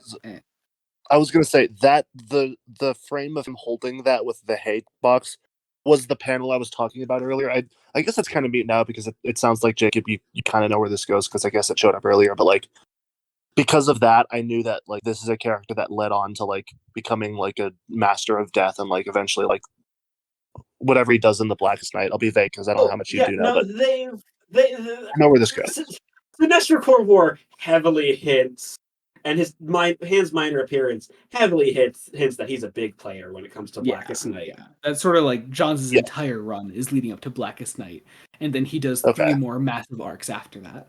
Yeah, it leads up to a point, and then it keeps going. Which, to be fair, I've read the whole Jeff Johns run. It's really great. Like it's not an Aquaman situation. This is a Jeff Johns was ready and willing to keep going. Yeah. Just because didn't he have like a trilogy of big events or something? Because here's the thing. Because Blackest Night is the reason that all the other Lantern Corps are introduced. Yeah. And then afterwards, it's like, okay, well, I introduced all of them and I did this big event. Let's actually keep playing around with these ideas. Let's use more of these cores Can I play with them, please? Yeah, which is why Brightest Day is as long as it is. It's fucking massive. It's gonna take us like 2 episodes to cover. So, 2 episodes for because it's what 25 issues. Are you telling me that the sequel to Blackest Day is Brightest Day? Blackest Night. And then it's Brightest Day. It goes Blackest Night to Brightest Day. Yes, that is exactly what I'm telling you. Well, because in the Oath. What was that, Mason? That's such a great original title. What a good name for a sequel. I mean, I'm sorry. It is genuinely Mason because it's the first 2 lines of the Green Lantern Corps Oath. Like, that's why it's those titles, Mason. I mean, sure, but also it's a little funny to me. It is like funny, night, yes. and also day. But also day, and also Brightest Day isn't specifically a Green Lantern arc. It's also a big Justice League arc too. It was also published weekly. It was, yes, yeah. So wow. It's also when DC when they made their firm stance on pricing their comics. Drawing the line at $2.99 is great. Yeah, that's definitely the price of them today. That is definitely what I pay every month for all of my comics. Oh man. Anyway, I put in a fucking okay. Here's the thing. Another fucking tangent because that's all this episode is at this point.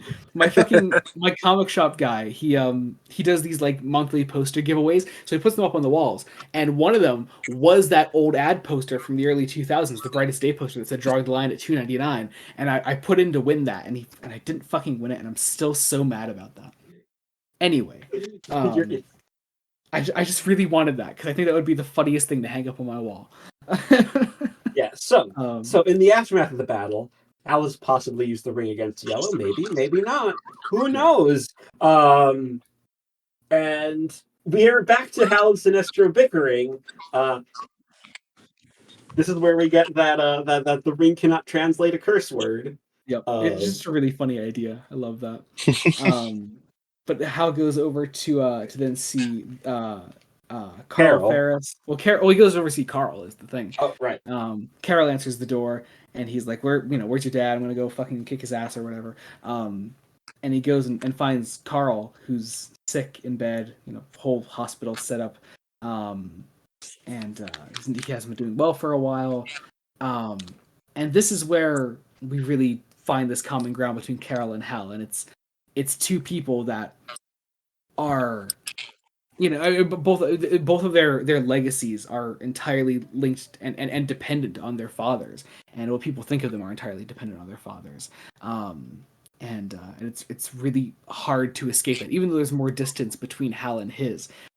Carol's is right here, and Hal can help her through that. And I love that connection between these two characters that Johns writes. So it's nice. It's also this is also sort of the end of Hal's emotional arc, where he can sort of let go of all the anger he feels at the death of his father. It's such a nice ending. Yeah, because then after that he goes out and he makes his most personal construct yet. Probably his greatest construct up to that point, where he makes an image of his dad right in front of him. And honestly, this would be like a perfect ending to the arc. Like this final page. It's not. We still have an issue and a bit to go. Yeah. Well, I mean, Hal. So Sinestro goes up to Hal, and he has this nice little conversation about respect between the two of them and all that. And it's and then they're both confronted by their rings that say like Lantern 1417 and Lantern 2814. You've disobeyed our territorial edict. You will report to Oa for immediate discipline. And it's our cliffhanger leading into our last issue here, which is kind of random, but also, if you're a new reader like Mason, I'm sure at least it had to be interesting to like have an extra issue to explore what the Lanterns are about, right? Oh yeah, like I was absolutely surprised that there was another issue. For some reason, I thought it was 6. But like being able to have an extra issue, well, maybe I think I would agree that maybe it could have ended when he makes the construct of his dad. I did enjoy the extra time with it. Yeah, I agree. Yeah. You know what it almost reminds me of, because we haven't done our usual one episode Doctor Who reference. You know how in the Sensorites, throughout that entire story, there's talk of people from Earth who crash landed on the planet? What a deep cut. The Sensorites. Yeah, that's what this last issue feels like. The last episode of the Sensorites, which that's true, because we haven't mentioned that Sinestro's been getting messages from a Guardian that's given himself a name, Ganthet, this whole time. So yes, you're absolutely right. That's what this last issue is. So Hal and Sinestro, I know it's such a deep cut, but it is, but it makes sense. I get what you mean. It does make sense. Odds are a lot of other people listening to this, though, won't know what you mean. I mean, everyone should go watch the Sensorites. It's good, actually. Only if you already like 60s Doctor Who, though. No. Don't watch any other Doctor Who. Just watch the Sensorites. Watch the Sensorites. That's it. Anyway, Secret Origin Part 7, Green Lantern number 35. 35. We're back on Oa. And we are faced with the Guardians. Now, Mason, I had to know not just what you knew about the Guardians up to this point, but also what you thought of the Guardians up to this point. So, up to this point, they definitely felt like a very... I was honestly surprised that we met them. Like I thought that there was going to be a bit more distance between, they give us instructions, we do that or whatever. Like they created our army. Like, I don't know why, but I almost expected it to be like a person, they live at the top of the building, we're all stuck in the streets or whatever. Like I thought there was going to be like mention of them, like almost like a myth or a legend. I did not think that they were going to show up. Okay. And I also didn't expect them to look like that. Okay. Incoming message from the big giant head looking ass. Like, I don't know if you've seen Third Rock from the Sun, but that's the first thing I thought of. So you didn't remember what they looked like in the 2011 movie when you first read this? No, I seriously cannot explain because I watched the movie after I read the comic, and when I read the comic, I literally the only thing I remembered from the movie was the apartment layout. That's fucking Like crazy. I love I that. don't remember the I didn't remember the plot at all. I didn't remember anything. That's amazing. And so yeah, so Sinestro and Hal are brought forth before the Guardians. Um, they have Atrocitus captured here, and mostly they're just in trouble because they Work because together. they work together. Which another thing is just clearly the Guardians trying to keep the Lanterns from becoming too powerful.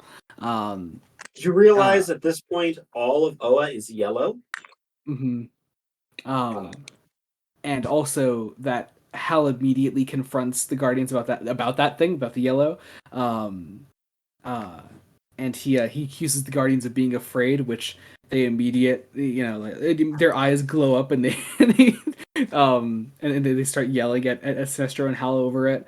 Sinestro's even like trying to like calm down Hal in this one, like for once, like Sinestro is not being the egotistical one. He's like, hey, just know your place here, please. Just don't fucking like yell at them anymore.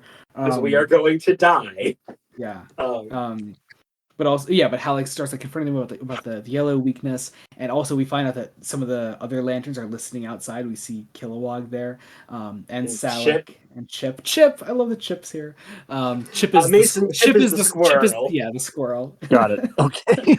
Spelled I am- CH apostrophe P. I'm pretty sure he's an Alan Moore. Is he an Alan Moore creation? He might be an Alan Moore creation. Very possibly. I know the planet's an Alan Moore creation. Yeah. And that at this point, actually, because Hal is confronting the Guardians about all this, this sort of like gives Sinestro the courage to bring up his big thing. He's like, hey, one of you is kind of a traitor. He says, like, I've been contacted by one of your Guardians, the one who calls himself Ganthet. And I really love this panel then when it's like the one speech bubble reaching towards all the Guardians there. They say, which one? Just find that funny. But, and actually, they don't actually call out Ganthet in this scene. Do they? No. Yeah. But No. I think it's implied that the next one that starts talking is Ganthet. I mean, that's the way Ganthet's always been drawn by Ivan Reis.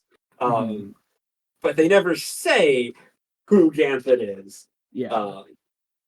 But yeah, so I imagine this is starting to allow the Guardians to have their own individual identities and being able to take names.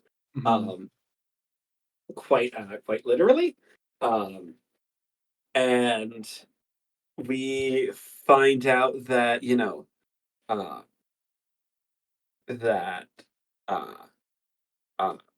so Hal is going to basically be, basically be in the care of Sinestro for the foreseeable future. This being Which I'm sure he's.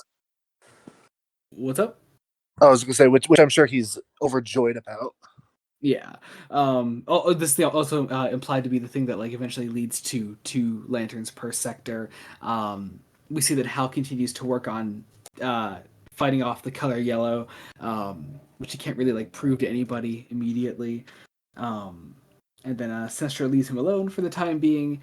Hal goes back down to goes back to Ferris Air and is presented with the plane all fixed up by Tom, which I don't know how he did that, but he did it in 3 weeks. He apparently.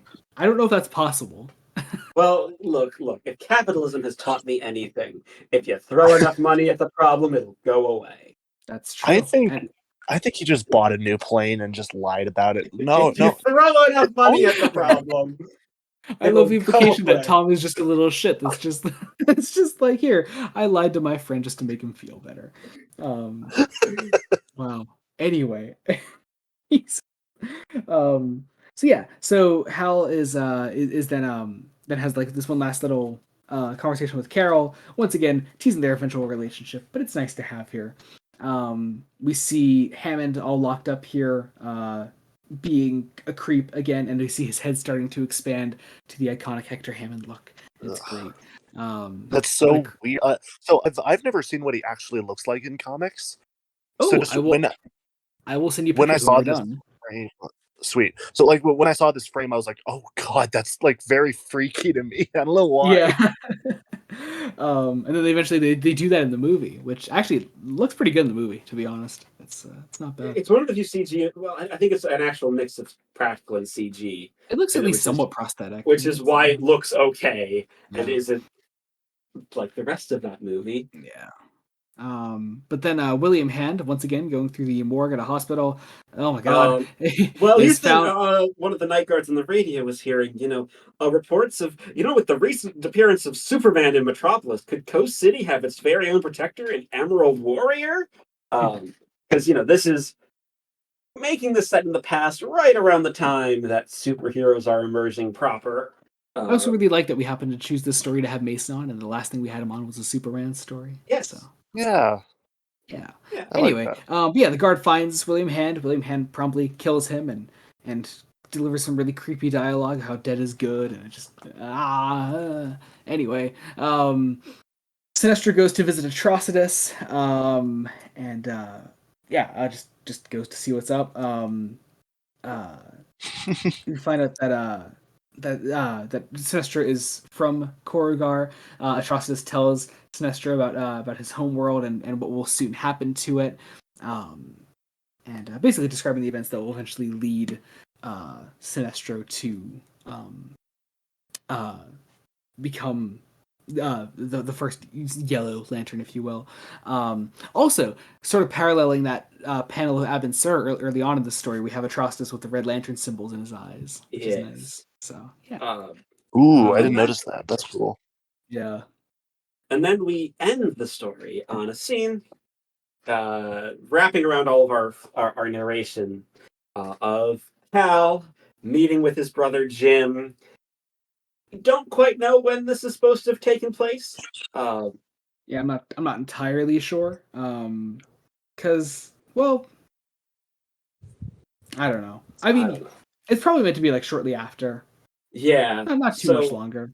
Not in the present, but yeah. He reveals that he wants to let Jim in, be a better brother, shows him that he is the Green Lantern, and has written down a flight journal. Which is presumably all the narration that we've had throughout the story, and it's nice. It's really nice and a great way to end the story, even if it is more of this issue as a whole is more of an epilogue than an actual part of the story, I guess. But it wraps everything around nicely, and so cool. So that's Green Lantern's secret origin. Yes, it is, and it's nice to be reading confident Jeff Johns again. Yeah, confident, good, enjoyable, fun. Not secretly advocating for eugenics, Jeff Johns. Look, he didn't mean to. I know he didn't mean to, but he did. Yeah. I also realized that the Jeff Johns episode we did before that wasn't even that great either. I guess our last great Jeff Johns episode was Shazam. Yeah. Damn. Yeah. It's been a while. I mean, honestly, most of the Jeff Johns stuff we've read has been pretty good. And actually, I did the math earlier. This is our 11th Jeff Johns episode, which just goes to show how many fingers he has, and so many pies at DC. Yeah. That's a metaphor. That's a metaphor. Yeah, I mean, Jacob worded it weird, but it is a metaphor. But yeah, I mean, because we covered his entire Aquaman run. Yeah, how many fingers Jeff Johns has? 11. No, oh my god. But yeah, we've read his entire Aquaman run. We've read Flashpoint and Shazam, about half his Justice League stuff, and we're about a third into Green Lantern so far. So just over a third. Over a third, because well, probably a third if we're because Brightest Day is part of that. Oh, so, right. Yeah. So. Yeah. Anyway, but yeah, it honestly most of the stuff we've read by him has been really good. But it's great to have this sort of more back to basics approach in the stuff that we've read by him. Jeff Johns who isn't trying to tentpole the universe by himself. Yeah. But yeah, Mason, did you like Secret Origin? I did. I really enjoyed this story. I mean, the only one I can really compare it to is the other comic I've read for this podcast, which is All-Star Superman. I did not like it as much as All-Star Superman. All-Star Superman's a pretty high bar. Yeah. Like there were a few moments in the story where it was like, okay, that's a bit weird or like kind of funny, like how she trips over a leaf and like, Possibly debris. maybe debris, but just We're gonna say it's a leaf. why? Whatever, it's fine. It's whatever. And then like I do think the ending goes on a bit. Like I don't think it needed to be 7 issues. I think it could have ended with like the construct of his dad, but I don't know the whole arc, so I'm not entirely sure what else needed to be set up. So I will fully admit that like I am looking at this as like a singular, like isolated story, which it is absolutely not. Yeah. I mean, the Jeff Jones Green I think Lantern this run is- as a whole is 100 odd issues, I believe. Oh jeez, Yeah. yeah. It is 3, technically 4 Omnis. Yeah. So Wow. it's a lot. Yeah. And like 3 of those Omnis are big 1,000-page bookers. Yeah. Jeez. Yeah. The 4th is what, like 600-ish? Maybe The Brightest 700? Day Omni, something like that. Yeah. Yeah. Wow. So this is your first like time reading like an actual monthly comic. Yeah, this is my Which first introduction to like what I assume to be the mainline DC universe. Yeah. And more importantly, I think the way that comics are more commonly told as compared to the All-Star Superman way of doing things. Yeah. So I hope you enjoyed that experience. That must have been pretty I different did. for you. So, cool. That's awesome. Would you believe me if I said I had an idea for another episode for you to be on soon that we'll talk about afterwards? Oh, we'll talk. We'll talk. Yeah. Absolutely. I'm down for it. I agree to be Yeah. on it, whatever it is. Awesome. Cool. Well, that'll be awesome. I hope I Hopefully don't- it should be, if it works out, it should be in the not too distant future. So yeah. Okay. Yeah. All right. We also watched Green Lantern 2011. Oh yeah. Which we have talked about a fair bit throughout the episode, so I don't think we need to go too in depth. So but, okay. Oh my god. Okay. This isn't so much. Okay. I think the interesting parallel is that it clearly wants to be Iron Man. Like And Spider-Man. it's so, but desperately like Iron Man because it's 2011. The MCU is like, holy shit, Marvel's about to release like an Avengers film. Like it's actually coming to fruition. I remember it was a thing that people were actually talking about at the time because Man of Steel was about to come out. Because I think we'd already had a teaser for it at this point when Green Lantern came out. Well, here's the thing. So it was like, oh my god, it's gonna be Christian Bale's Batman and Ryan Reynolds' Green Lantern and Henry Cavill's Superman all together, and it's like, no, that's not gonna happen. It's not gonna happen. DC wanted this movie to be the start of their universe with some questionable choices made. Okay, like the big problem plot-wise is that they do the big Green Lantern villain as the villain of the film. Like the big universe-ending threat of Parallax as the main villain of the film, voiced by Clancy Brown. Okay, that's the thing I really want to talk about here is just how well cast the film is. Clancy Brown is Parallax. Mark Strong is Sinestro. Michael Clark Duncan is Kilowog. Angela Bassett as Angela Bassett as Amanda Waller of all things. Which they sort of they use her as just like the people that as the like stand-in for the military that's like overlooking Abin Sur and his body and everything, and it's just okay. Peter Sarsgaard as Hector Hammond, who is a creep.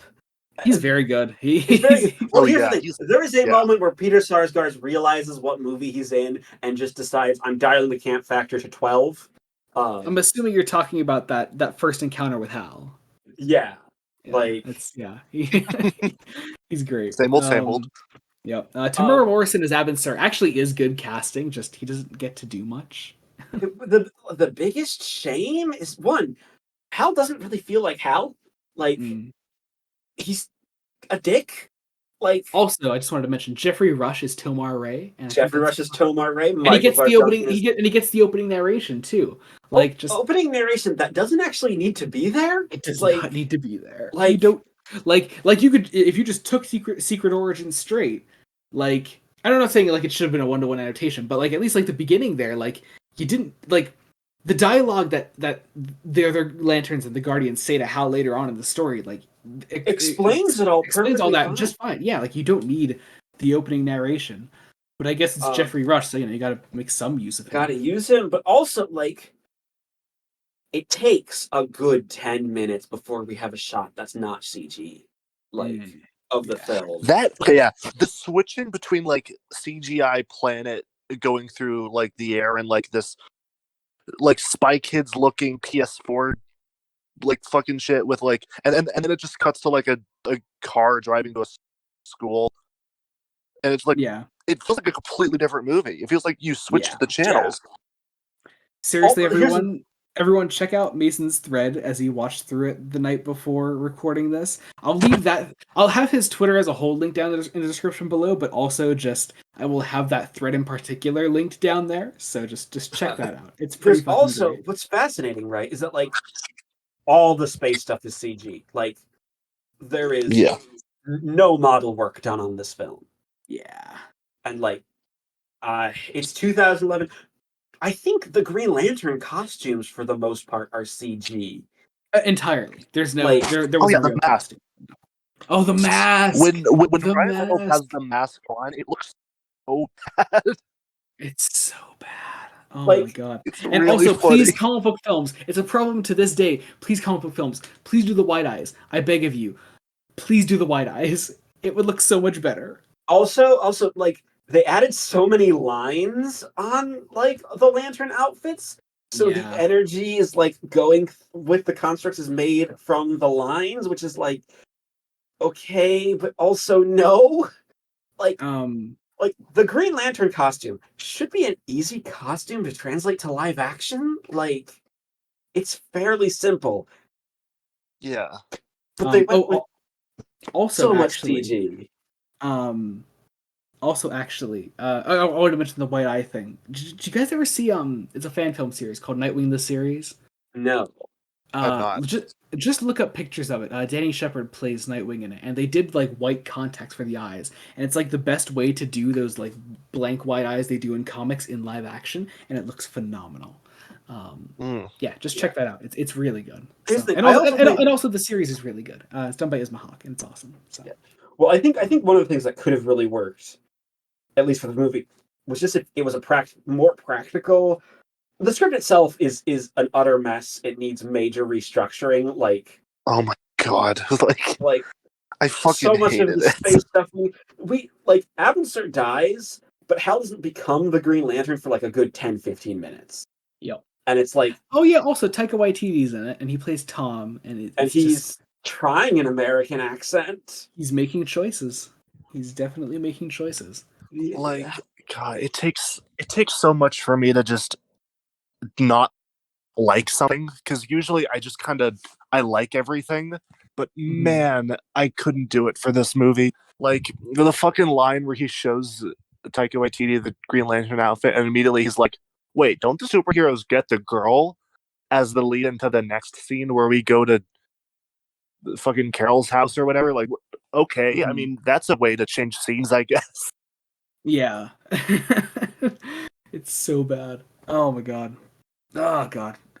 Jacob, you also watched Green Lantern First Flight. Considerably better than. I'm a little sad you gave it like a perfectly like just down the middle score. Yeah, it was fine.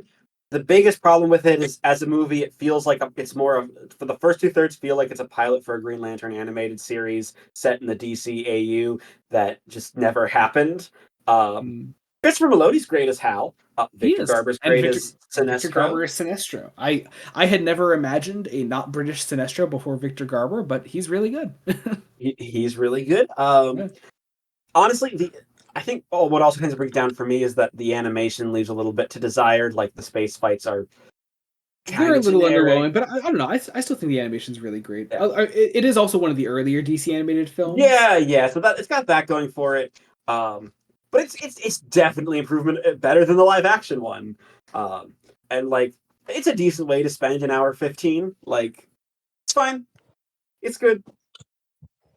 I don't love it. I don't hate it. Yeah. I would like to see a Green Lantern project outside of comics done like that. I could say, no, this is good. This is great. Like, give me something. Please, new DC universe. I know you didn't check it out, Mason, but if you ever get a chance, do check out First Flight because it's actually pretty good. So Okay. yeah, it's better than it's much better than the Ryan Reynolds movie. Actually, I am curious on voices, Jacob. What were you imagining as you what do you usually imagine when you read Green Lantern comics for some of the key characters? Well, so for Hal, it's Nathan Fillion. Yep, yeah, it's got to be. Or I forget the dude that plays him in Justice League War. He's fantastic. Yeah, he's fantastic. For Sinestro, it was originally Vincent Price almost. Ooh, okay. But it's kind of shifted towards David Niven. Okay. Mainly because Sinestro's design is based on David Niven. I don't know if you guys have ever played the Injustice games, but Troy Baker plays Sinestro in that, and he's like my go-to Sinestro voice. He's so good in that. But those are the two big ones that I've defined voices for. Yeah, and also of course Michael Clark Duncan is my Kilowog. He's so good. Yeah, so underused. And of course, I think Steve Bloom does Atrocitus in the second Injustice game, I believe. Because Atrocitus is actually a playable character in that game, which is really nice. So yeah. Or no, who does? I'm actually looking it up now, and it is not Steve Bloom. Who is it? I'm trying to find it. Steve Bloom is actually Hal Jordan in that game, which I didn't know. Ike Amadi. I don't know who that is. Oh, he played Martian Manhunter in Beware My Power. Okay, that's cool. Anyway, totally beside the point. All right, Jacob. Cool. Jacob. Yes. Jacob. How dare it's you? time. Oh, sorry. What's up, Mason? I was going to say, how dare you get off topic? We have been so on topic. We have been so focused. Yeah. Hey, our tangents have at least been related. Anyway, you're forgetting we have a guest, Joey. So the tradition is the guest guesses first. Yes. So Mason, take a wild stab in the dark. What do you think our next episode of Fresh Face Comics is? Fuck if I know. God, I don't even know the names of any of them. You don't know the names of any of them. Guess a character. Guess a character. God, can I have a hint? Is it someone you've done before? It's a DC character. Yeah, it's a character we've done before. Yep. This whole block of episodes that we're currently in is called continuation. So we're continuing runs that we've started before. Oh God, I don't know what comics have continuations. Okay. Just throw a name at the wall. Wonder Woman. Final answer. All right, Jacob. Well, here's the funny thing. I know he just threw that out there, but that was actually my guess. That's your guess? I believe we are doing Wonder Woman by George Perez Volume 3, and if we are not, I will murder you. Well, I live to see another day, because next time on Fresh Face Comics, we're covering Wonder Woman by George Perez Volume 3 to nobody's surprise. Nobody's surprised. That is really funny that you guessed that, though, Mason. I just tried to think of one. I remembered that the George Perez one had like multiple volumes. I was like, maybe, I don't know. Yeah, there are 6 volumes to that already. And I now own them all, actually. Why are you buying these things ahead of time, Jacob? What if someday I just decide to stop us in the middle of a run and you have bought like the entire collection already? Well, then I'll just continue the run myself. You're not allowed to read comics without Joey's permission. That's exactly. Come on, who do you think you are, Jacob? Fuck. How dare you have free will? God damn it. But yeah, so that'll be us officially halfway through the George Perez Wonder Woman run, which is awesome. Yes. Also, just letting you know ahead of time, the first 2.5 issues are tie-ins to an event called Invasion. So you're going to be. Is that why there's a? That's why there is Guy Gardner and Rocket Red on the cover. Yeah. Yep. So it's. You're going to be really confused, but there are some pretty nice little standalones in there too. So that'll be fun. And then after that point, pretty much the rest of the volume is like one big ass story. So ooh, that'll be fun. It's really good. Yeah, I think you'll really like it. So, yeah. All right. I guess as always, wherever you're listening to us, be sure to give a rating, leave a comment, subscribe wherever you're listening to us. That'd be fucking awesome. Subscribe to Blood Donut Studios on YouTube. As what are we currently doing? We're watching through Star Trek. The 5th episode of Breaking Brian will have just released the week before. And that's the end of the initial Breaking Bad discussion. So next time we're doing El Camino, that's been awesome. For Star Trek, I think you've just done the Changeling. The Changeling, yes, that would have been the last one we did. And then next week is Mirror Mirror, which is pretty cool. Yes. Ooh, nice. Yeah, so yeah, be sure to check those out. Also, with any luck, I don't want to get my hopes up, but with any luck, we'll have another comic dub scene coming out in the nearish future. So yes.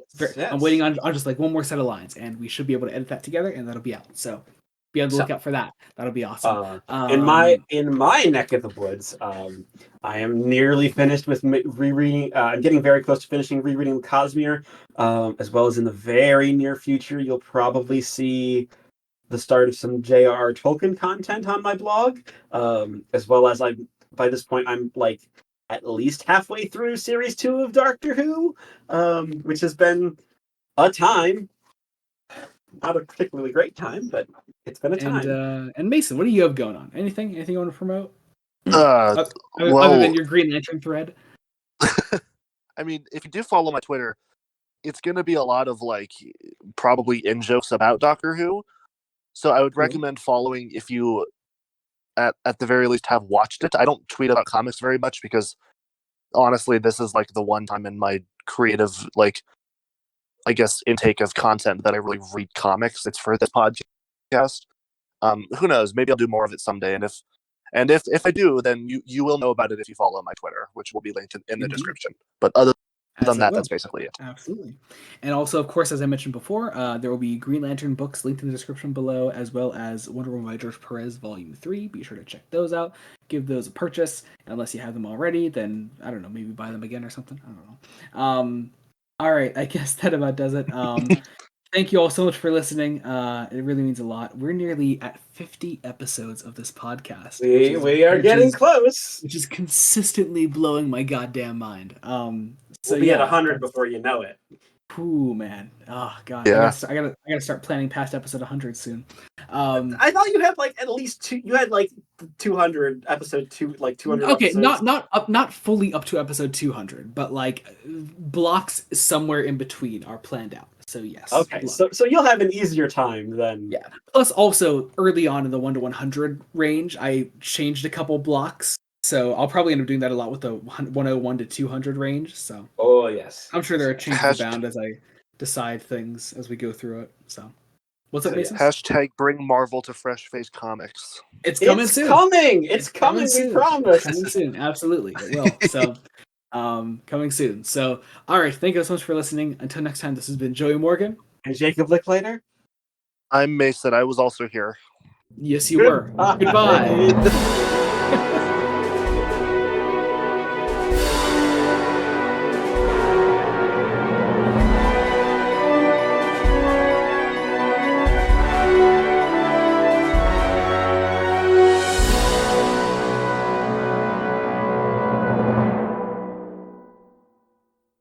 What the fuck?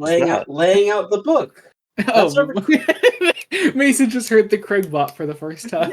No recording. That is. It's a magical moment. It's just gonna be the start of the recording. Just what the fuck is that? Yeah, we'll put this.